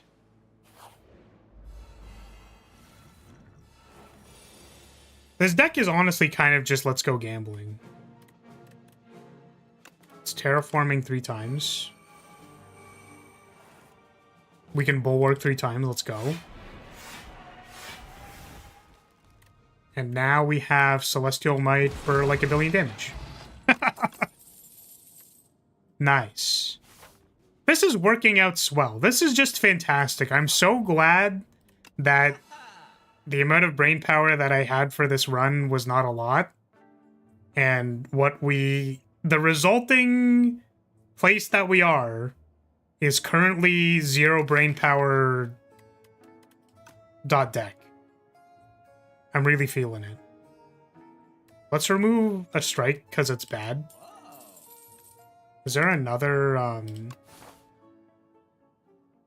Doesn't look like there's any other shops. So I guess we just... Let's keep going here. Okay, the Smith. ×3. And now we have... Summon Forth ×3. 186. That doesn't kill it. What the heck? That wasn't even lethal. That's kind of sad, actually.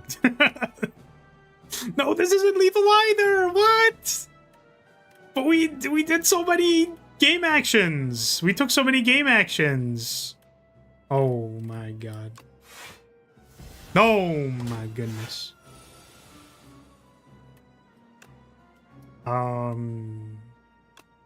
Bulwark.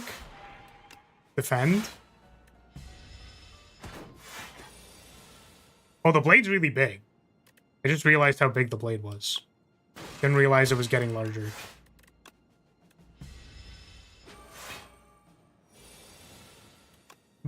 Big. Okay, Neutron Aegis. Gain 11 plating. Don't think so. Don't think so, don't think so. I really don't know what we could possibly add to our deck that would make it better than it currently is. Oh, the AoE thing, the AoE power, that's like...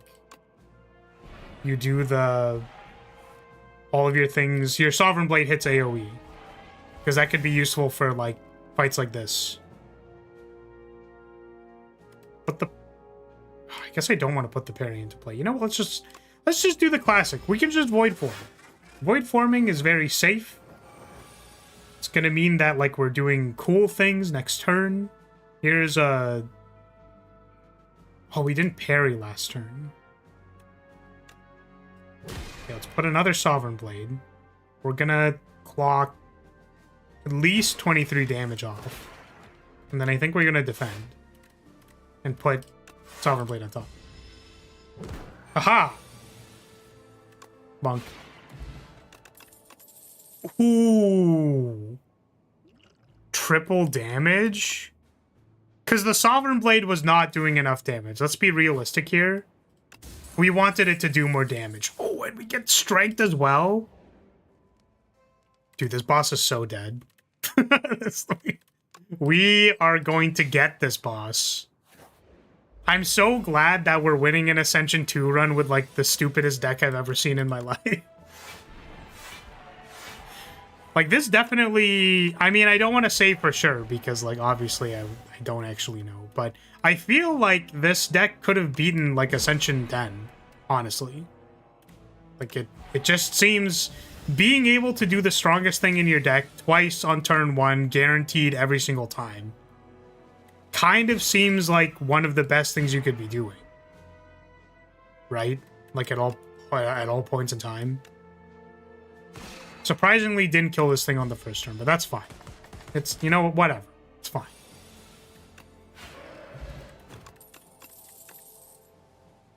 Okay, not doing any of that. Is it time to upgrade again? I think we're gonna... Why haven't I upgraded this yet? Oh, because it's like draw 5. That seems maybe unnecessary. But the first one draws for 5, and then like we're pretty happy about it. Let's get... Oh! I was like, but what if it's a rare skill that we can like triple and then it's really good? But I don't think it's... I think it's fine. We're gonna skip on these. Okay, give me the Smith. Show me the Smith. It was not the Smith. Okay, let's spoils, I guess. I have too many cards in hand. Let's summon forth. Okay, here's parry, and that's blocking a non-zero amount. We did that in the wrong order, but it's okay. There's another parry. Bowl. Falling Star.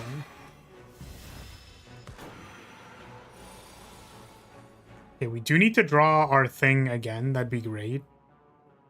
Instead of kind of sitting here and being awkward about it. How much is this? This is 40.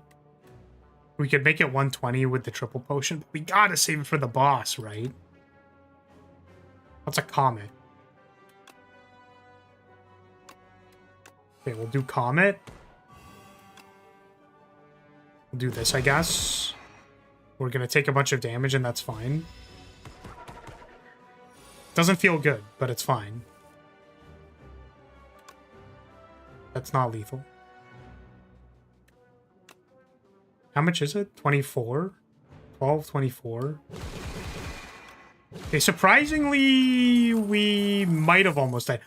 Gabecco. That makes our first Sovereign Blade even larger. Is there more that I can do here? If I upgrade Summon Forth, then that makes this 11. I mean, we're not that scared, right? Oh, we're on the beta branch. Does Doormaker just, like, roast me? I don't actually know. Oh, on the first turn, it's not doing anything, so maybe we're fine.